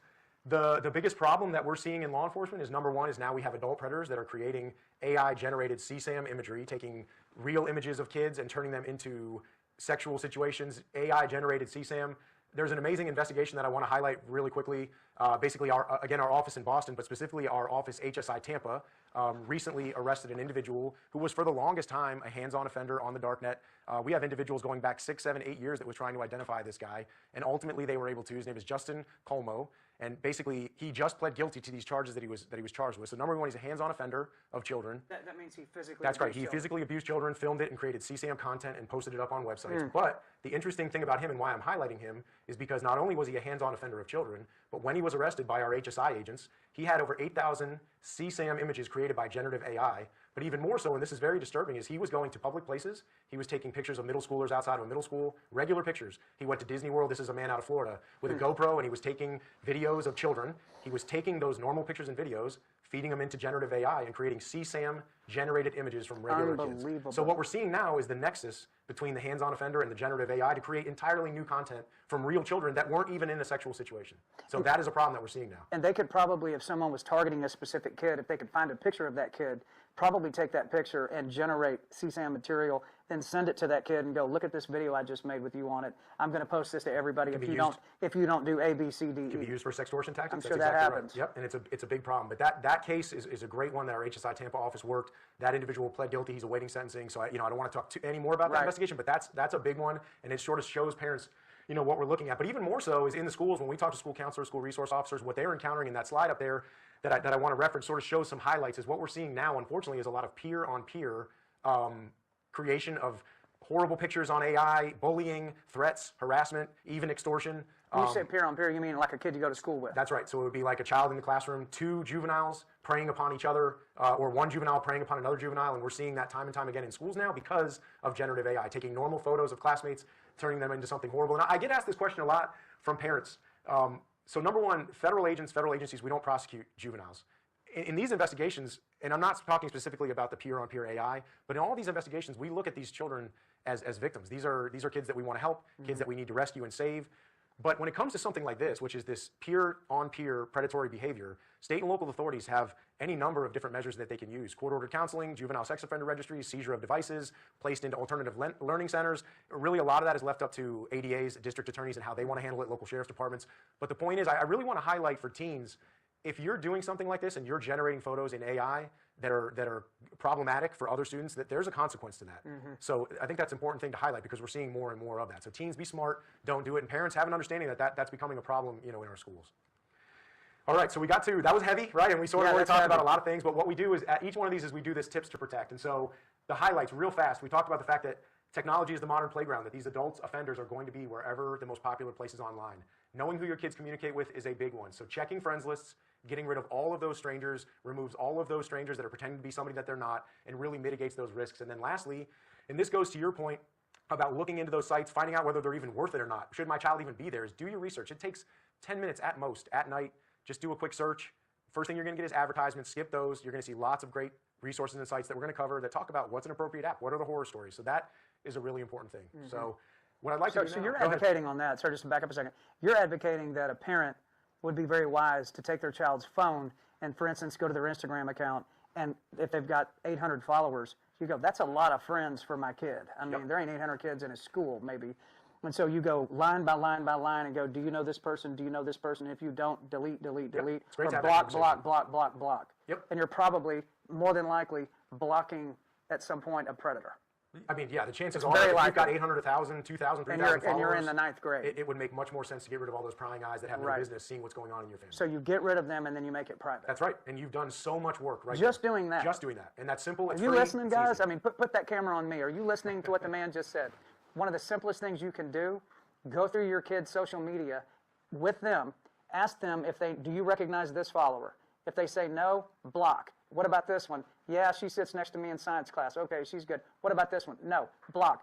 And once you've purged their follower list, privatize the channel. Lock it and privatize it. And you basically cleansed it of any possible predators.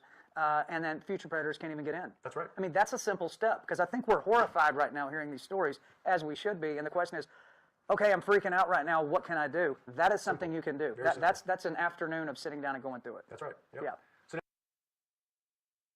Like, whenever it comes down to it, you got to be a proactive parent. You have to. You have to. You have to. You have to. Lisa, if you're still listening, have a good day. It's just, I don't know. NBC, how many kids will this happen to, and it not be believed that it isn't them? I don't know. I don't know. But it's happening a lot, right? It's the new thing. Here's another article I pulled up to show you guys. This just happened April 21st, which is just what, 2 weeks ago, maybe 2 days before this video came out. A police charged man with creating AI porn of North Carolina students' photos. It says Hein Beard is charged with 2 counts of misdemeanor stalking for allegedly posting AI generated photographic photos of North Carolina State University students on pornographic website. Misdemeanors. That's what he was charged with. Says authorities have arrested a man after they say he posted artificial intelligence generated photos of North Carolina State University of students on pornographic websites. Hein Beard, 23, of Philadelphia, is facing 2 counts of misdemeanor stalking.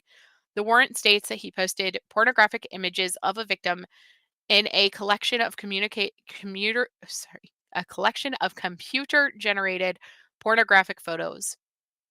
It states that he knew and should have known that this would cause someone to suffer substantial emotional distress.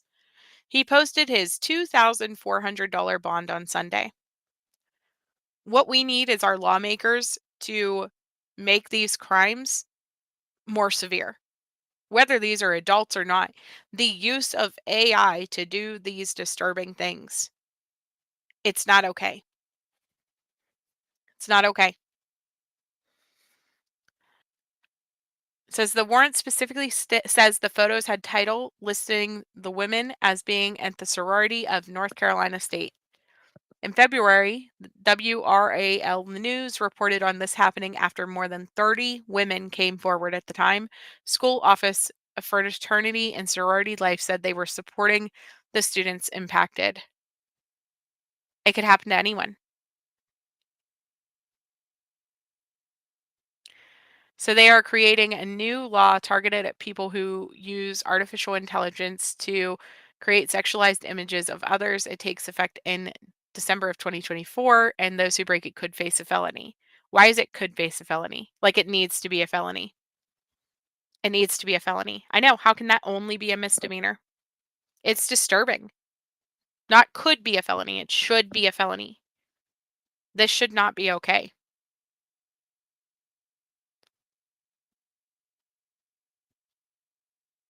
So it's a whole thing. It's a whole thing. You got to protect your children. You got to protect yourselves. Lock down yourself, your own Facebook. Lock it down. Just lock it down. Facebook, Instagram, Twitter, wherever it is. If you are someone who is involved in like the social media world for true crime purposes or for whatever your social media following, create a separate account. If you're going to do a public account, create a separate account for public information to go out, but lock down your personal stuff, you guys. Lock it down and don't add anyone. Don't add anyone from the internet because you don't know who anyone is. Until you meet them in person, you just don't know.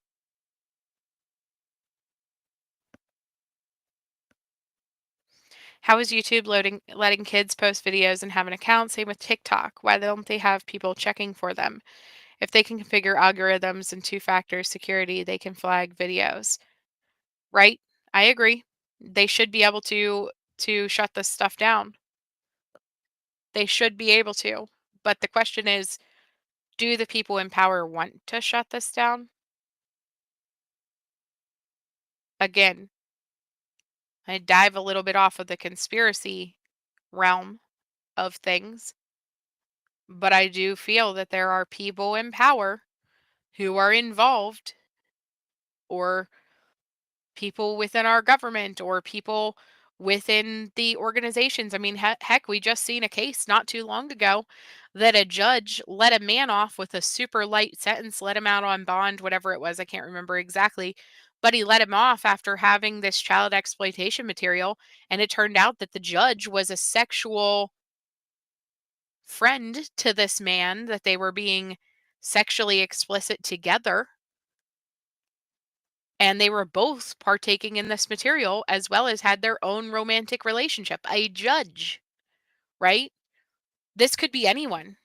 This could be anyone who is involved in this stuff. And so you ask the questions, if we have ways to stop this, if there are ways to find this material, why does it continuously keep being allowed to be out there?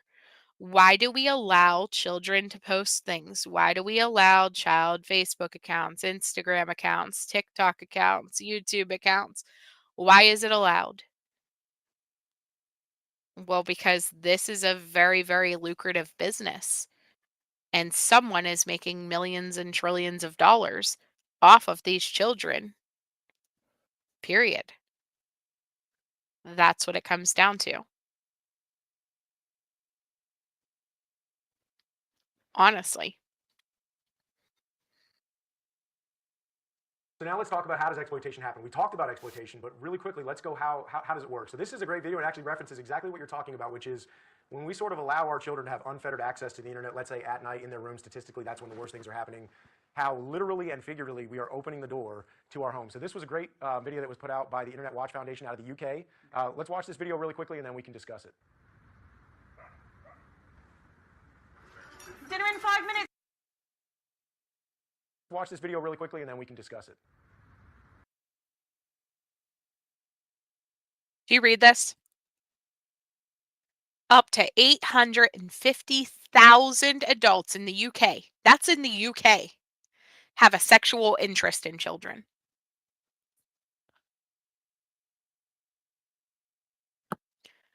Look at the UK's population compared to America's.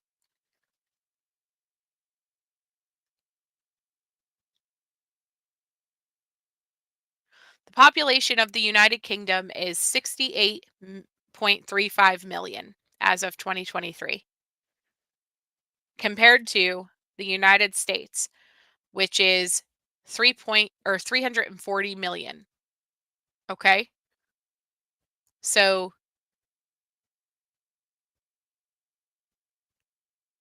hold on. So we have 277 million more people than the UK.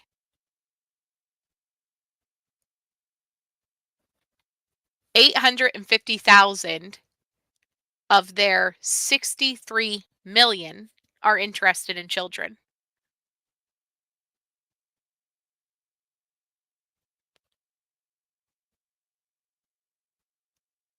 How many do you think are interested in children in the United States? If they are 1/6 our population,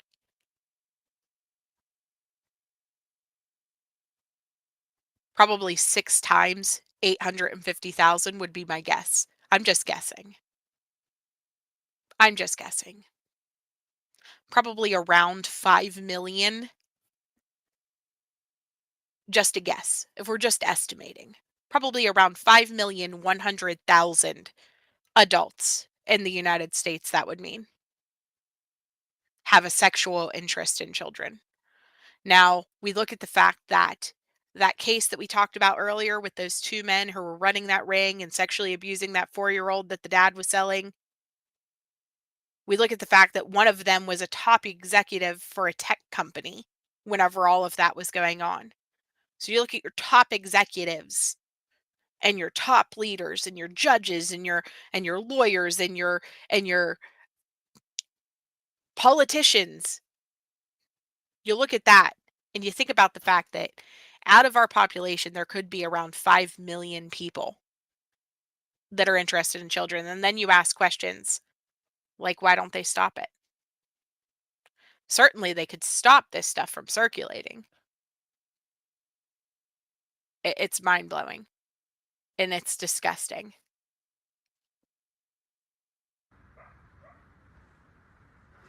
Dinner in 5 minutes, Evie.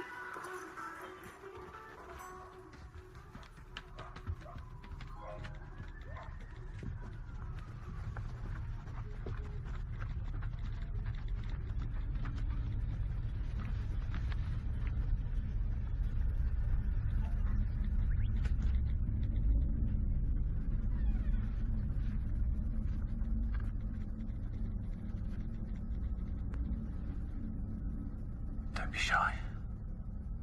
You look so pretty in your picture, Evie. Just want to see what you've got under there. Just for me. Dinner's ready. Okay, Mum. Girls are increasingly being groomed by adults to create sexually explicit images and videos. Make sure your home doesn't have an open door to child sexual abusers. Talk to your child. Agree boundaries and set device controls together. Visit talk.iwf.org.uk for guidance. Important to highlight, that video was very specific to females, to girls, but like we talked about, this is an equal opportunity offender thing, so don't let your guard down, I think is the point to that. So how does this occur? How does this roll out? We talked about it's always going to be an online meeting place, social media, gaming sites, chat rooms, and eventually, and it's usually a fake profile, same-age boy or girl, grooming tactics begin. So what I'd like to do is walk you through a local case example that we worked here, just so folks have an understanding. This is a real investigation. I keep it sort of general so that you'll never identify the victim who was in this case, but early teenage boy playing Minecraft. He's playing the Minecraft console-based version, so he's out in the world playing Minecraft with other individuals in the world. He befriends this, who he thinks is a kid online, when in reality this is an adult in Canada who is now grooming this child because he says, hey, look, you and I were the same age, we're friends, and they begin playing Minecraft together. He's helping him with skins and other things, and they become buddies on Minecraft. So eventually, as they're playing this game together, this guy asks him, hey, do you have social media? And the kid said, yeah, I got social media. And he goes, hey, why don't you, friend me, and then we can become friends on social media. And folks at home know, and teens at home know what we give away on social media. Now we can see pictures, where we live, where we go to school, where we vacation, what do our pets look like. These are all the things now that have opened just from that, moving from a platform to social media. So this child begins complaining to this guy that his laptop's not working right. He's having some issues with it. So this offender, who's acting like a child, says, hey, look, I can fix your computer for you. He's a very tech-savvy guy.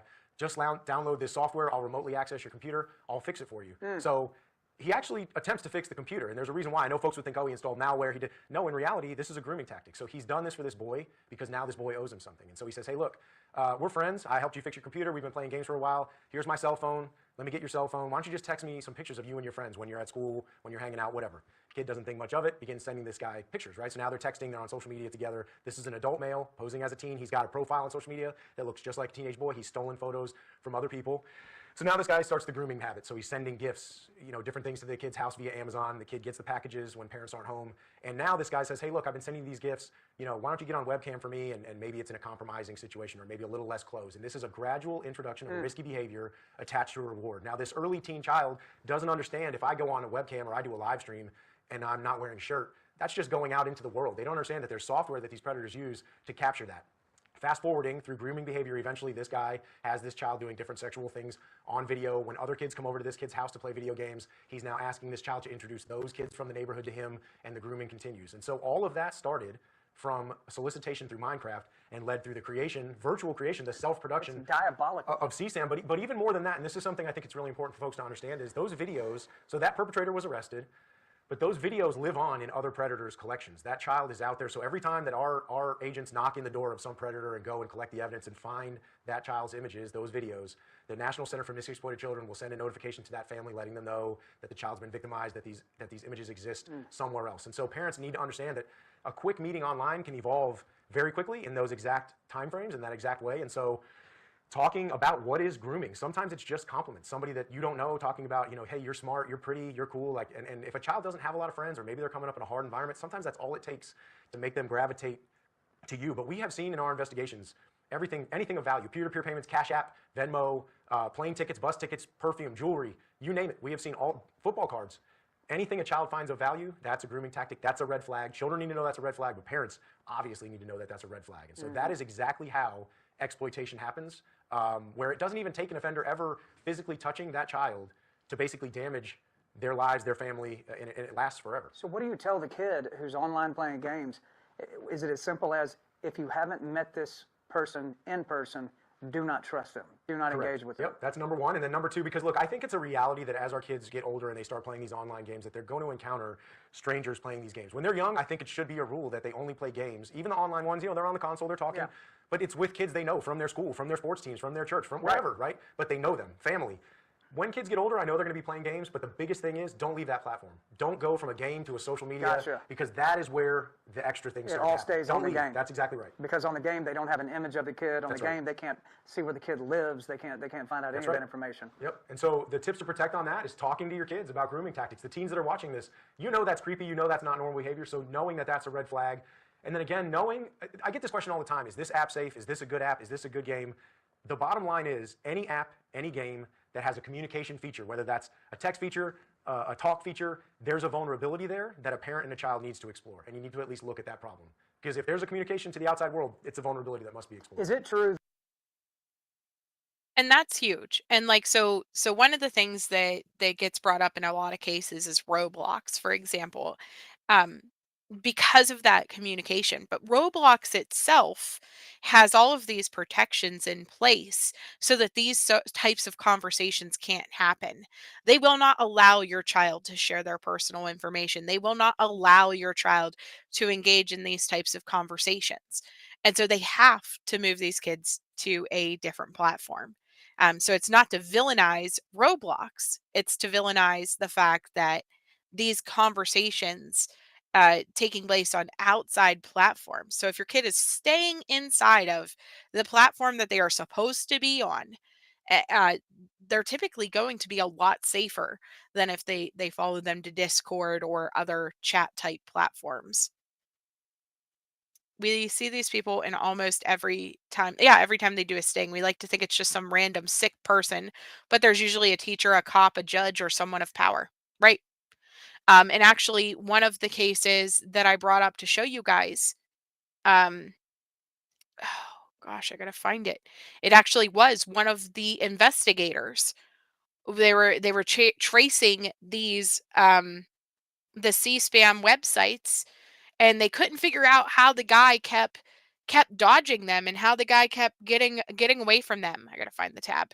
And then it turned out that one of the investigators, one of the people who were on the in the background of the scenes trying to investigate, quote unquote, these crimes, was tipping off these monsters to help them move their platforms and know whenever the raids were coming and different things like that. And so it's not every cop, it's not every judge, it's not every teacher, it's not every pastor, it's not every, creepy man next door. Well, maybe most of them. It's not every female that you see trying to take a special interest to help your child do something. It's not every single one, but they are out there. They do exist, and ignoring the fact that they exist is part of the problem, right? We have to understand that it could be anyone. And just because they are not on the sex offender registry, or just because somebody's not on the sex offender registry does not mean that they are not a sex offender. It just means that they haven't been caught yet, right? So that's something to keep in mind, because you can only get put on the registry if you're caught. But I will say also, depending on which state the crimes could have occurred, sadly, there have been multiple cases that we have seen where devious things have happened and horrific things have happened to children, but they do plea bargains and they bargain down to not be have to be on the registry, to not have to include child abuse material, to not have to include child sexual abuse in their crimes. They take the plea deals, and then it leads to them being able to reoffend, and most times in a worse situation. It's horrible. It's absolutely horrible. And listen, it's not about making you guys paranoid. It's about making you guys vigilant. And I know I'm probably preaching to the choir, because a lot of you guys in here are very well known, or have a lot of knowledge about this type of stuff. But I do know that there are a few people um, that follow me that, maybe you're not being as safe as you could be. Maybe you're posting pictures of your grandkids swimming in the pool, or pictures of your pictures of your family, at different occasions and things like that. And maybe your profile's not locked down, and that's something to keep in mind. It doesn't have to be your child sharing photos of them. It doesn't have to be your child's information. They could be getting it off of your profile. It could be somebody that you're friends with. It could be somebody who lurks in your community. And so that's just, you have to weigh the risk and the reward. Is it worth it? I don't know. It's something to think about. Do you really know the people who are on your friends list? Do you really know who is accessing your account? Are you on social media and in different Facebook groups and things like that? Maybe just even your flea market site, your county's flea market site. Are you in there posting maybe child items for sale? And then is your profile public that somebody could click on it and be like, oh, they have children around this age group, obviously, with the items that they're listing for sale. And then they click on it and see, oh, look at that. Look at these babies out there because your profile is completely open. And now they have your address because you're posting items for sale. And they know that you have grandchildren or children or whatever, nieces and nephews. It's something to keep in mind. That when a predator finally does migrate a kid over to social media, that they can cross-reference that kid's profile and find out who their parents are, where they live, where they go to school. Like if mom has been posting pictures of the kid, and you can find, the kid's name is whatever, John Smith, and he goes, okay, I know where he lives now. I'm gonna go cross-reference that. Oh, there's Mrs. Smith, Mr. Smith, there's his siblings, and all of those things. Where then when they lower the boom on the kid, when they make the demand, whether it's extortion, sextortion, or even worse, that they're proving to the kid that I know where you live, I know where you go to school, I know who your parents are, and they make the threats based on that. Correct. Yeah, because they can see the contacts and the friends list. And then the kid is going, how does this guy know all this about me? He's got me under his thumb at that point. Yep. Right? Yep, that's exactly. So leading into that, and you always bring up the valid point that we move right into. So talking about personal data and what are our devices giving away at any time. So on the screen is really elementary stuff. So I go and I talk to 4th and 5th graders as one of the lowest age groups that I talk to, and we don't talk about these heavy topics. We just talk about, hey, what's something you shouldn't share online? These kids will name every single one of those things up there that you see. Addresses, phone numbers, full names, they know that. But I've gone and talked to all the way up through 3 seniors in high school, and in the entire time I've only had one senior tell me what is metadata, and I've still yet have a kid explain how does geolocation work. So up on the screen, we have some screenshots from Instagram and from Snapchat. So what I want to do, and this should come out not too clunky, is what I'd like to do is I want to do a live demonstration for parents that shows in a very short number of clicks how quickly can I access everything that you just talked about. So let's just go through this exercise really quick. So let's just say that I'm a sex offender that just moved into the local area. I don't know kids, but I'm wanting to reach out to kids. Right. All I need to do is essentially I can go into Instagram and I can go into the search feature and I can type in, as long as I know my local high school as an example. If I know the name of that local high school, I can search that local high school under places, and I can click on that local high school, and what I'm going to get on a map, of course, is where the school is. Now that's not amazing. You can Google a school and find out on the map. But what I'm also going to get is I'm going to do this quick because I'm not trying to put a school or anybody's profiles out there into the world, but I'm going to get every photo that geolocated to that school. Okay. So that could be parents taking pictures at a graduation, students who are hanging out at a football game and they're posting pictures on Instagram. Now I'm a stranger, but now I'm starting to look at all these. If I go to the recently posted photos on Instagram, and it's loading for me right now, but it's going to eventually populate, what I'm going to get, and if I click on this, I can tell you that at this school, which is local to us, the most recent photo was uploaded 3 hours ago from the school. Okay. And it's actually about some plays that are going on there. But as I scroll through these different pictures, I have students in sports games, I have kids in classrooms, and if I just keep scrolling down, and I'll just use an example as I come across an image. So there's an image on here, and it's basically 4 cheerleaders at this particular high school, right? The problem is, so now that I've looked at this image, and I'm some stranger, I do not know this girl who posted this account, 9 times out of 10, these teens are using their full name as their Instagram handle, as That's their their profile. handle. So Right. this girl's using her full name, so it's, blah, blah, blah, blah, blah, right? So now I know this girl's full name, I know where she goes to high school. Instagram will also, using the photo, it will show me in bubbles the names of all of her other friends in the local area. Still not the worst thing in the world, but if I were to click on her account, so now I've moved from the school-based search to this girl's account, her account is set to public, and now I have access to every one of this girl's Instagram pictures. Everyone. It has nothing to do with the school. Right. So I now see her family, her vacations, bathing suit pictures, family. So this particular girl has 1,611 followers. You and I talked about this idea. So if I were to create my own fake profile, follow this girl and I become the 1,612th follower. Nobody's going to know. Not going to scrutinize it. Now I can direct message this child looking like a same-age boy or girl and begin conversations. And all I did as a sex offender in the local area was go through about 4 steps to begin direct messaging this girl through her public So 4 profile. clicks away. About 4, yep. Like we just did it right now, and now I have full access. Within 60 seconds and 4 even clicks. one more step is now that I'm in her personal Instagram account, if I click on one of her pictures and she has 30 likes, and I click on one of the people that likes it, I open the next child's account And you can the do next it child's again. account. That's right. Here's the key though. Public account. On the screen, in the middle there, private account on Instagram. If this account is set to private, you have the block right there with the lock. That's it. That's all I'm going to see when I do that search. That's a hard target. I'm moving on because, again, the unfortunate truth is 8, 9 out of 10 kids have this public account. Locking it down is the biggest thing, but that's geolocation. That's personal information that these kids don't think about. From public to private is a So big that one feature alone, to make the account private, is going to block almost 100% of any predator that would ever try to get it. Correct, unless they accept the follower. If they accept the follower, then now they have access, but at least they have to accept that follower versus me blanket just seeing. Which that would get their attention. Correct. If somebody said, I want to follow you, request to follow, and you look at it and go, I don't know who that is. Exactly right. Deny. Right. Now let's take it a step further though. So Snapchat, right? So Snapchat has a functionality called Snap Maps. And Snap Maps is essentially, if you're enrolled in Snap Maps, you have all of your followers on Snapchat basically real-time following you in little avatars like what's shown there on the screen. So again, if a child has 1,600 followers, and this is where that predator conversation in the very beginning, which is get their Instagram handle and figure out if they're linked to their Snapchat. So now I become friends with this child on Snapchat, and I can see their movements every day on Snap Maps.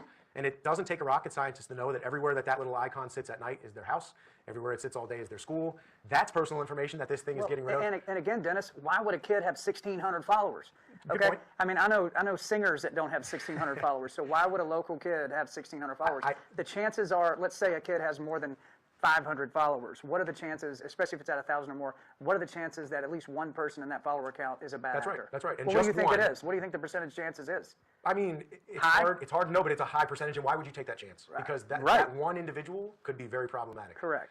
And so with Snap Maps, you got to unenroll. You got to go to ghost mode and basically toggle that off. Don't let these strangers follow your kid around on Snap Maps. That's a big vulnerability as well. But those are 2 functionalities in 2 of the most popular apps that teens don't think about. They don't even realize the problem.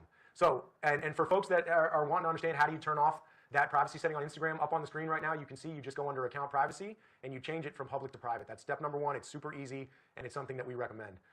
So now, metadata.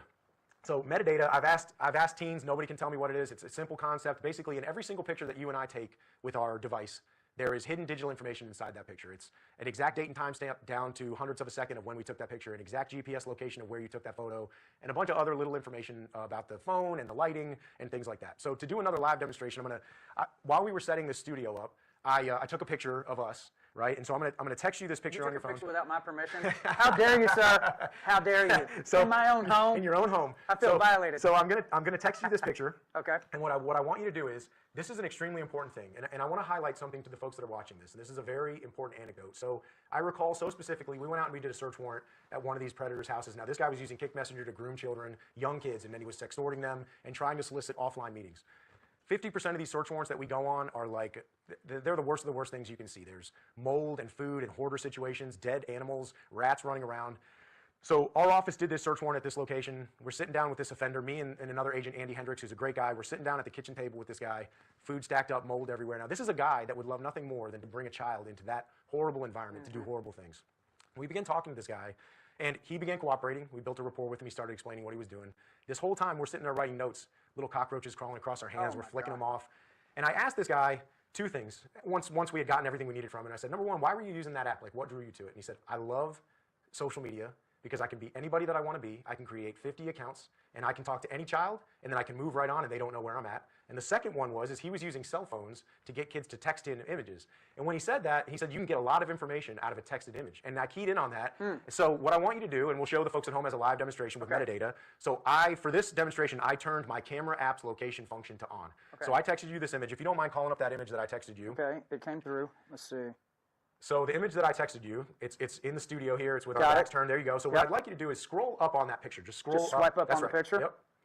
Okay. So what you're going to get. I've never seen this before. So what you're going to get, and if you don't mind, maybe just describe to the folks at home what you just got when you scrolled up on that image. So let's just say you're the predator. I can't always be the predator in these situations. It's too creepy. So this time, I agree. This time you're the predator. I'm the kid. We met on Roblox, Okay. and you told me, hey, we're buddies. Just send Text me a picture. And let's say I'm a little nervous, and so I just take a picture of my body, not even my head, which I've heard kids say they think that solves that.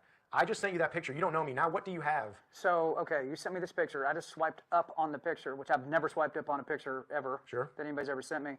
It tells me the date, the time. And then at the bottom it has looks like a map, like what you'd have on Google Maps or something. That's right. So if you click on that map. Click on the map. Now. There's the picture. Sitting on this address. Sitting at my address. That's right. Now, so the point being okay. is a child who never said their name, never said where they go to school, never said anything, but texted a picture with metadata.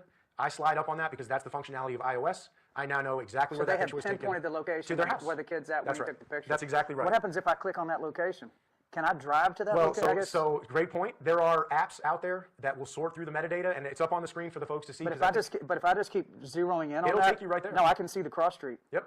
But wow. There's also functionality on here now where basically I can click on the link and it will get Google Maps or Apple Maps, whatever we like, to drive me to that house. So now this monster can just go sit out in front of the house and wait for the kid to walk outside. And it all came from basically the app enabled just or the from device sending enabled. one picture. Right. So how do we turn that off? Because that's alarming, right? So up on the screen. Yeah, I want to turn mine off. iPhone device, you would go into settings, you go into privacy and security, you go into location services, and what you're going to get is you're going to get every app, a list of every app that's using your location. Yeah. Turn off all of those unessential apps, and on the camera app, change it from when in use to never. What that's going to prevent is when I text you an image, that metadata is not going to be readily available to you. It's as simple as that. That's how you solve that problem. But they'll swipe up and nothing there won't be anything there. That's right. I mean, these are simple steps. Simple.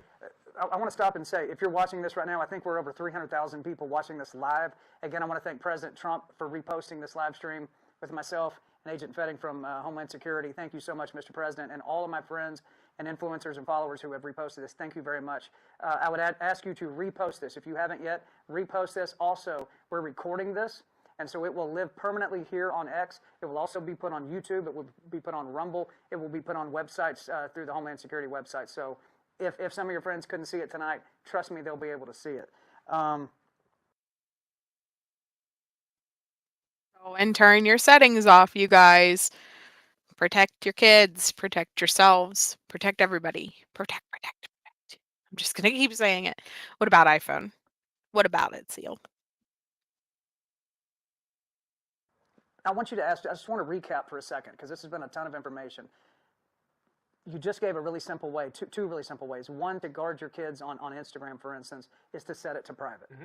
That's across all social media, public to private, all location settings, all social media, that's right. Public to private. That's right. That's literally one click private. Yep. Correct? Yep. Then you said on social media, go through their follower counts one by one by one, and if they don't know who it is, you get rid of them. Okay, and then when it comes to picture location services, same thing. Yep, turn off the metadata. Just turn it off. That's right, so the location services are just off. That's right, so if you text them, if you email them, that location. So these are things that any parent watching right now, within 5 minutes of having their kid's phone or laptop, can do those things. Simple. Yep. And how much safer are they at that point? You've mitigated almost all of the risks when it comes to the exposure that we just talked about. You've almost locked them all out of that. Yep, and it was all very simple and very. You guys catching that? It's as simple as that. Okay. All right. Please continue. No, I will. And folks, we appreciate it. You know, we've had such a good conversation. I know we're starting to sort of get close to button up with time. We had that little delay in there, but hang with me because we have some more case examples and some really important stuff. And then at the end, we have all the resources. I'd like to say before we get into that, if you have questions for Agent Fetting, go to the comment section on this live stream at John Rich. Type in your question. We have other agents from Homeland Security sitting in the room right now monitoring the comments. So if you have a specific question, type that question out. And we're going to pick a few of the best ones, and we're going to answer those at the end before we close up. Okay, go ahead. All right, so let's talk about the permanency of data. It goes from that personal information to just thinking about the permanency of data. The things that you see up on the screen right there, pranks, drinking and drug use, fight videos, bullying, that's the kind of thing so the predatory thing is probably the worst thing that can happen to your child, but it is not the highest percentage thing. It is the things like this. It's the silly and goofy things that kids choose to post. It's the things that teens want to send out there, maybe because they think it looks cool or whatever the fact may be. But what we see time and time again in the news is how do these things come back and haunt celebrities, athletes, politicians? You know, something that was tweeted or sent out or put on X 10 years ago, someone reposts that when someone is running for office, or maybe they just won an award, or for a teen, you're trying to get a scholarship at a major D1 university. And these things will come back to haunt you. Major universities are rescinding offers because as they look into these children's backgrounds, they realize their timeline shows something that they don't want to offer a scholarship to bring into their program. That's a big one, but it's important to understand, especially for the youth, that something like Snapchat, right? So Snapchat sort of breeds this fallacy that data is impermanent because, you know, in theory, snaps disappear. Right. That's a very naive thinking, and I want to, you know, really explain to teens why that is. If I have another device, if I take your phone and I'm hanging out with friends and you send me a snap and I take a picture of that, it's now saved forever, whatever you just sent. I, in law enforcement, can subpoena servers and Snapchat and get a bunch of data back. There's still forensically available data on devices that sits there for a while, but on top of that, there's also apps on the App Store that are designed to capture snaps. I don't want kids to fall into this idea that any app, whether they're an encrypted app, end-to-end encryption, WhatsApp, Signal, whatever, that encryption is only as good as the ends to ends. So if someone is not trustworthy, if someone gets brought into a group chat, if someone takes screenshots, don't believe the idea that everything you send out doesn't have some kind of permanency. If they want to get you, they will. Correct. And there's always a way to do it. And I think that's important. But that's just, and that's not even the predators, that's just the long living stuff, the thing that can come back to stop us from getting a great job, a great career, an internship. This is not even the predatory practices. This is just the stuff that gets put out there, the garbage. How do we want to represent ourselves in the future? That's a big one. And it's really important for parents to sort of shepherd their kids through. And this is sort of a humorous depiction of that, but it's important for folks to understand, like, once you send something out, you can't get it back. The power of the United States government cannot retract an image once it is out there in the collections, in the population, and out in the timelines. So talking about, we've hit on this a lot, but turning off the location features on all apps and social media is huge. Talking about the permanency of data is huge. Creating clear expectations. You talked about the contracts with children. That's a really great way to do it. Social media is set to private. All of those things are huge. And get rid of those strangers off those friends lists. So the last topic before we hit the solutions, we've talked about sexting and sextortion a bit. There's two types now. So for the longest time, we've seen in sextortion, which is basically some offender gaining compromising images or videos of a child, then turning around and blackmailing them for either more content, or now what we're seeing is financial sextortion, which is for financial gain. So NCMEC, the National Center for Missing and Exploited Children, has a great video that they put out. It's a 60-second video that basically depicts what does sextortion look like and how do we see it in our investigation. So I'm going to play this video really quick and then we'll discuss it. Hey, Zach. It's me. I can't stop thinking about you. I know you've been waiting for this for a while. I wanted to give you something special.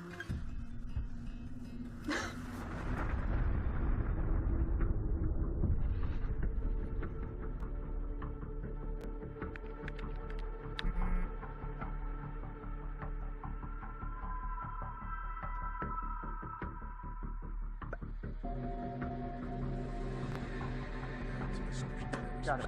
And we'll do a couple of questions around. Who are you? Why are you doing this?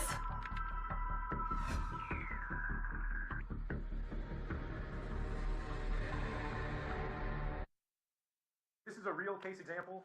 This is an individual that you arrested here in Tennessee, Kendall Carter. So why we highlight this is because basically Kendall Carter was an individual who had created dozens of profiles on social media looking like same-age boys and girls. Those images that you see up there that are blurred out are some examples of images that he stole from children and basically created profiles. This individual was sextorting a bunch of young kids, not just in the Tennessee area, but in the United States. But what's important to understand and why I depict this is what the real offender looks like.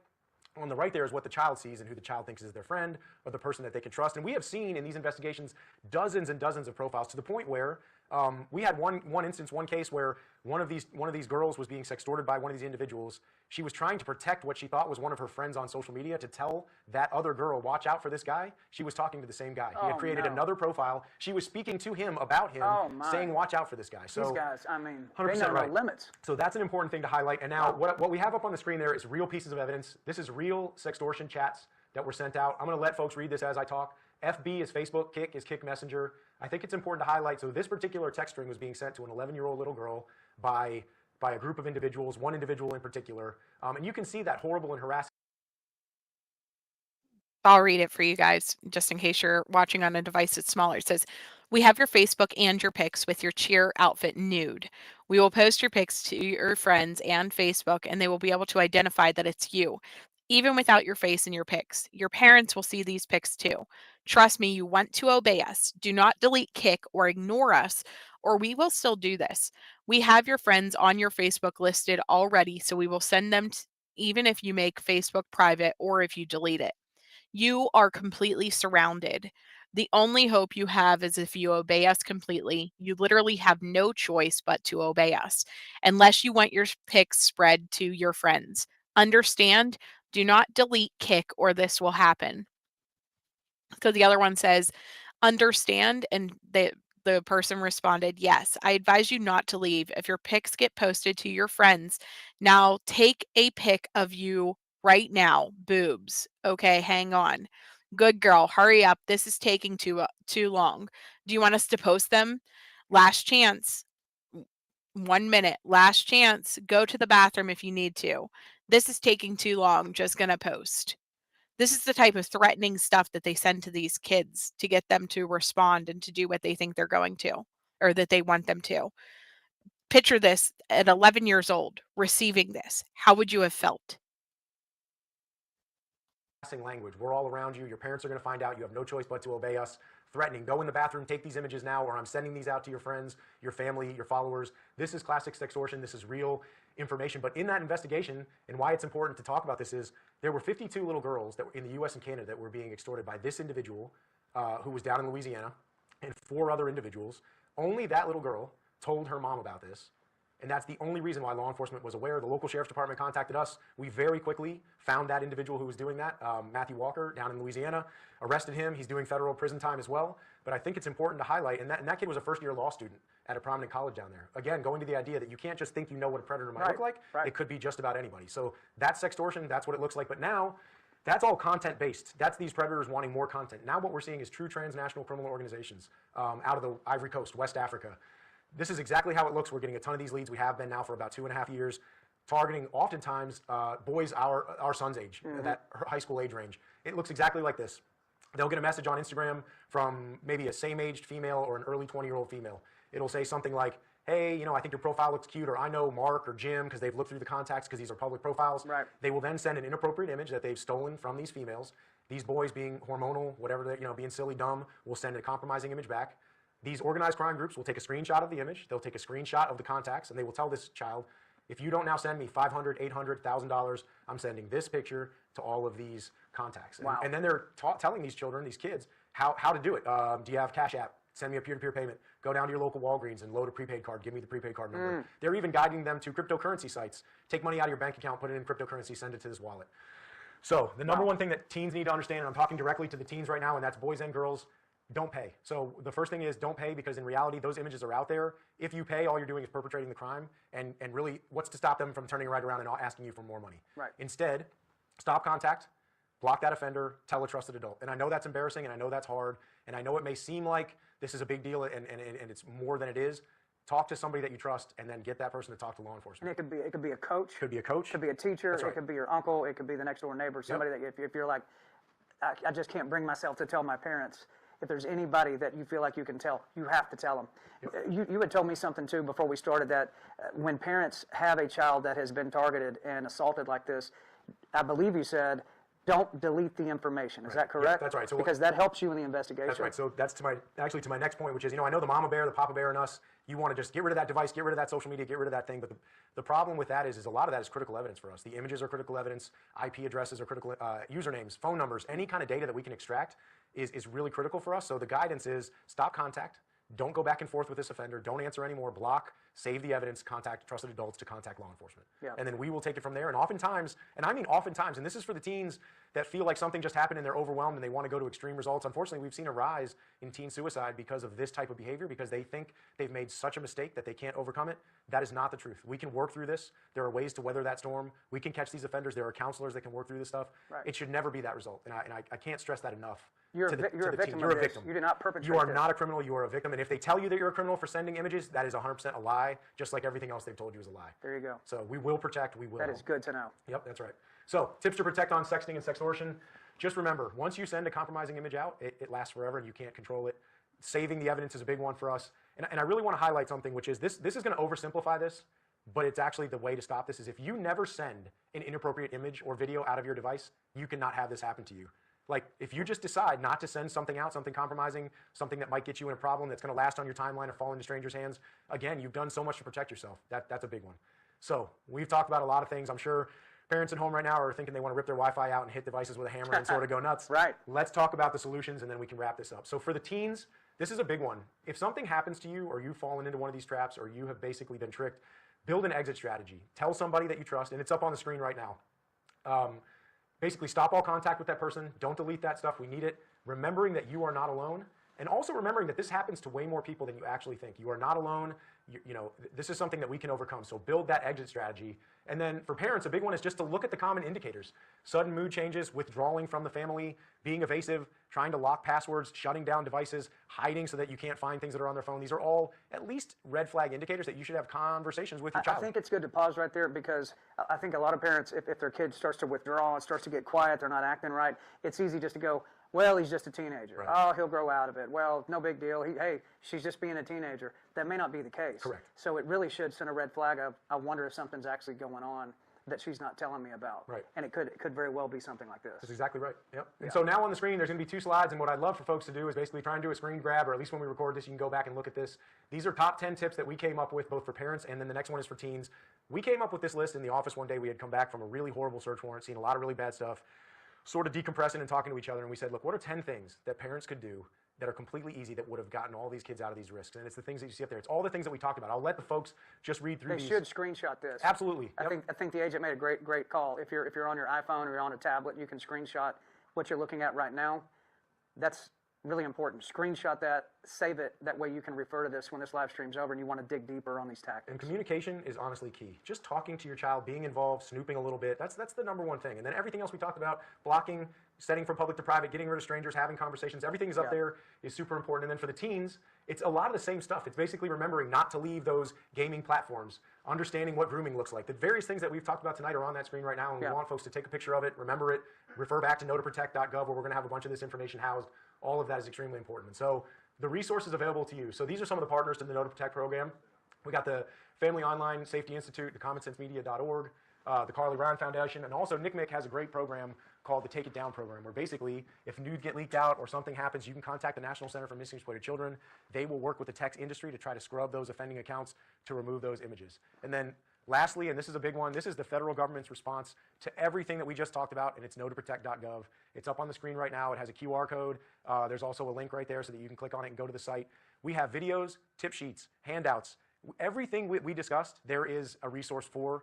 If you're confused, if you have a problem, there's also tip lines. So know2protect.gov, it's the Department of Homeland Security's forward-facing effort. It's 1 year old as of this month.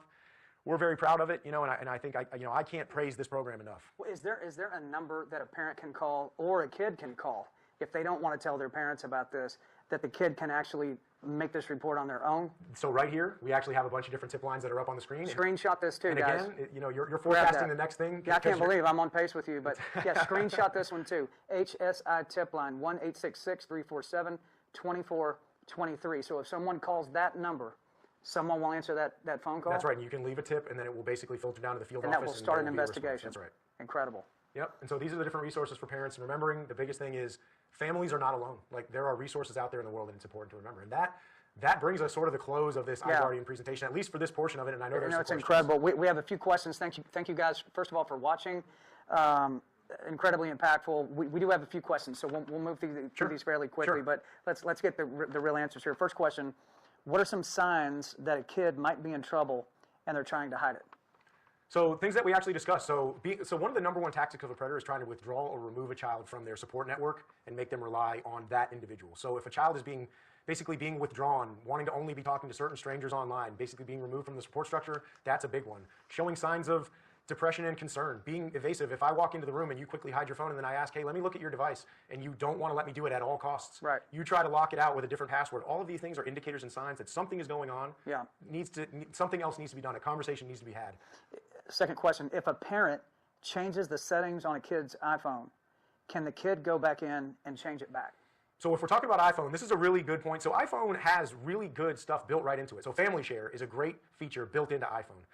And this is something, I'm so glad this person asked this question, because one of the top tips that I didn't mention for parents is to lock down that app store so that kids can't just get any app, any game that they want. It has to come through you. So Family Share is an example of built-in security feature in the iPhone.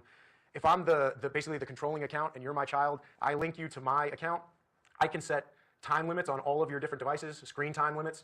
You have to ask me for permission for any app on the App Store. You can even do that remotely. I can be traveling for work, and you can be at home in the living room, and you can say, man, I would really love to get Snapchat. Right. And you ask Dad, and Dad can say yes or no remotely. Dad's so nope. So the answer is, if you have something on Snapchat and you as the parent control that password, they're not going to be able to change those settings back. But if you don't control it, then yes, if you go on right. the phone and if you just go on to their device and they know the methodology, they can go right back into their own device. So Family Share is a great way to do it. Family Share and do it We that use way. Family Share in my house. It's a built-in feature. It's not something that costs extra money, and it's a great way to monitor what's going on. Another question: how can I request this presentation for my community?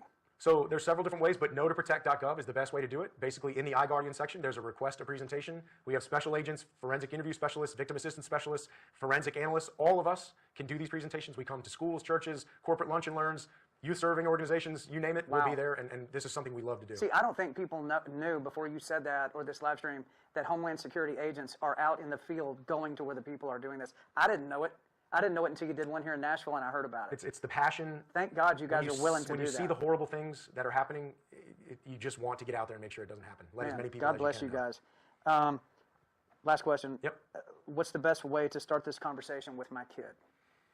So just look, having an open dialogue at an early age is a big one.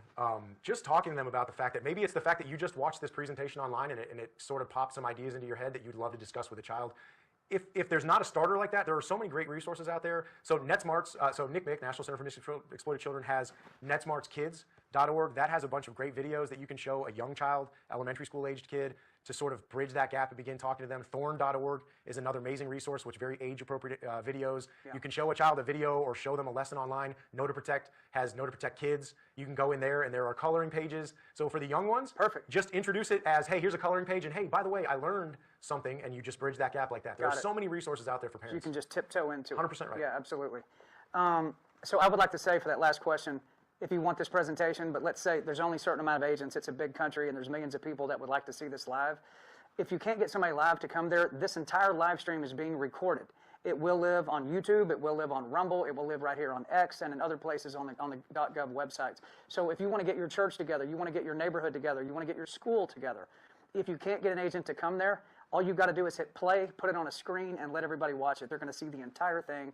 I think Agent Fetting has done an incredible job. I'm going to ask you one last thing. And I would say right now, with the amount of people watching this live stream, several 100,000 people, there is a very, very strong chance that there is an active predator or many predators actually watching what we're saying right now. No doubt about it. There are bad guys watching this right now. They're trying to learn what it is that we're saying because we're throwing up blockades around them. We're spilling their secrets right now. So I would like to ask you, as an agent who has hunted these people down, put them in prison for the rest of their lives, and you will continue doing that, as will all the other agents. If you could look into that camera right now and speak to a predator who is probably watching us right now, what would you say to them? Take your time to think about that. Well, you know, to be honest, this is simple. There's only two options. The first option is that you stop the predatory behavior and you stop your criminal activity.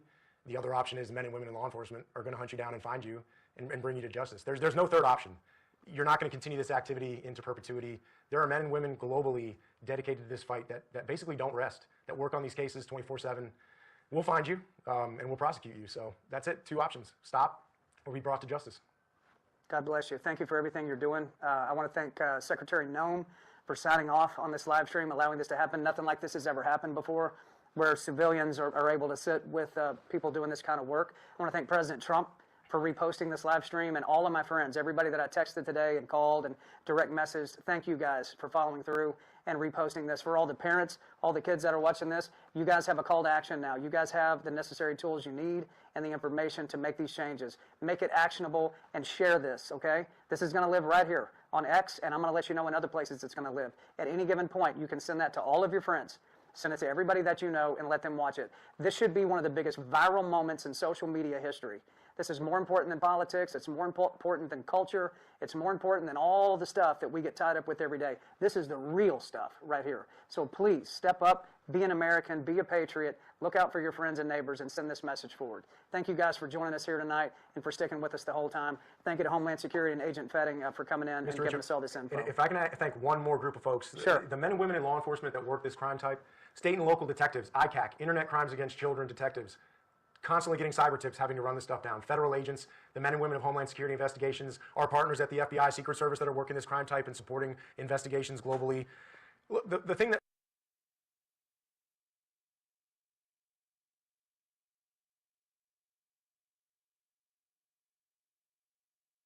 Tater, thank you. Have a good day.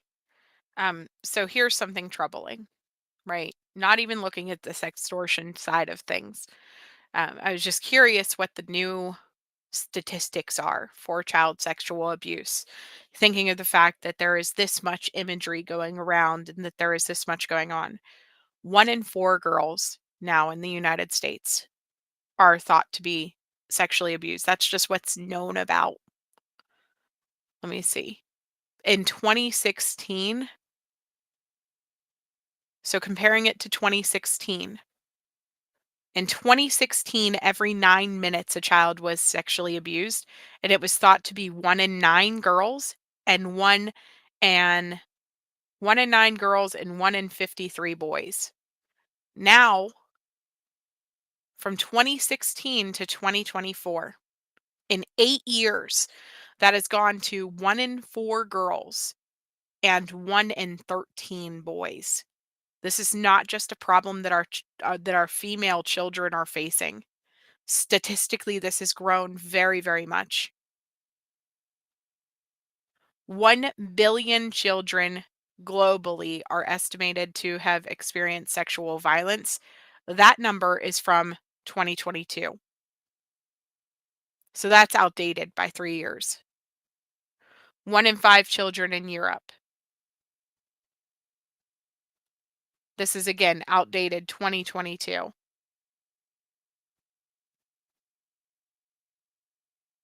2024, they helped 372,000 children who were experiencing abuse. That's how many they helped.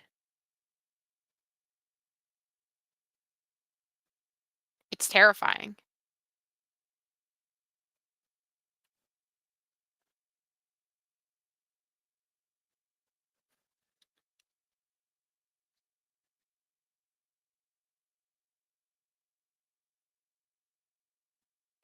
Let me see what the numbers for sextortion is.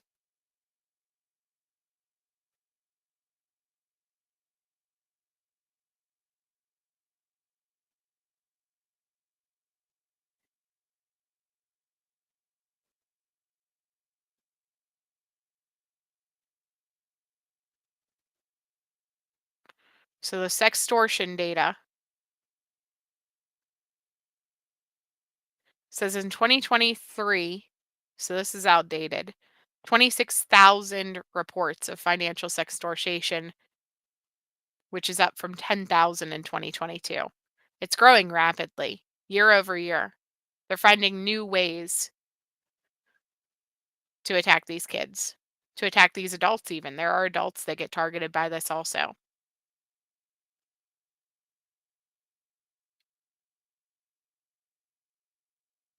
So I wanted to share this live stream with you guys. Like I said, I watched it live the other day and I wanted to come on and share it with you guys in case you had not seen it, in case you do not know how dangerous the internet can be. If you would not let your kids walk around at a place by themselves, a public location by themselves, because you're afraid a predator could snatch them, don't let them walk around the internet by themselves. Don't let them share their metadata. If they're going to be on the internet, get a VPN. Protect your child with a VPN that can at least hide their location, right? Lock down their social media accounts. Set everything to private. Make sure that you're not letting them share stuff with people that are not their friends. And if you have a child that is uploading video content, maybe they're a gamer, maybe they're doing crafts, maybe they're doing, some type of video content that might not even include their face or their body or their image at all. Maybe it's just their voiceover coming on. Make sure that you're protecting them and their location with things like a VPN, because every single video that is uploaded to any platform, every single picture that is shared includes that data that could make somebody be able to just go right to them.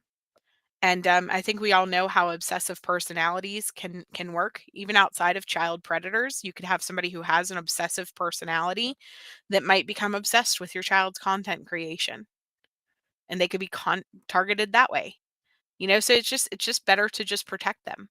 I'm not saying lock them up and make them be Amish. I'm saying, do what you can on your part to be the adult in the relationship and make sure that they have a secure location to be able to do those things. That's all. That's all.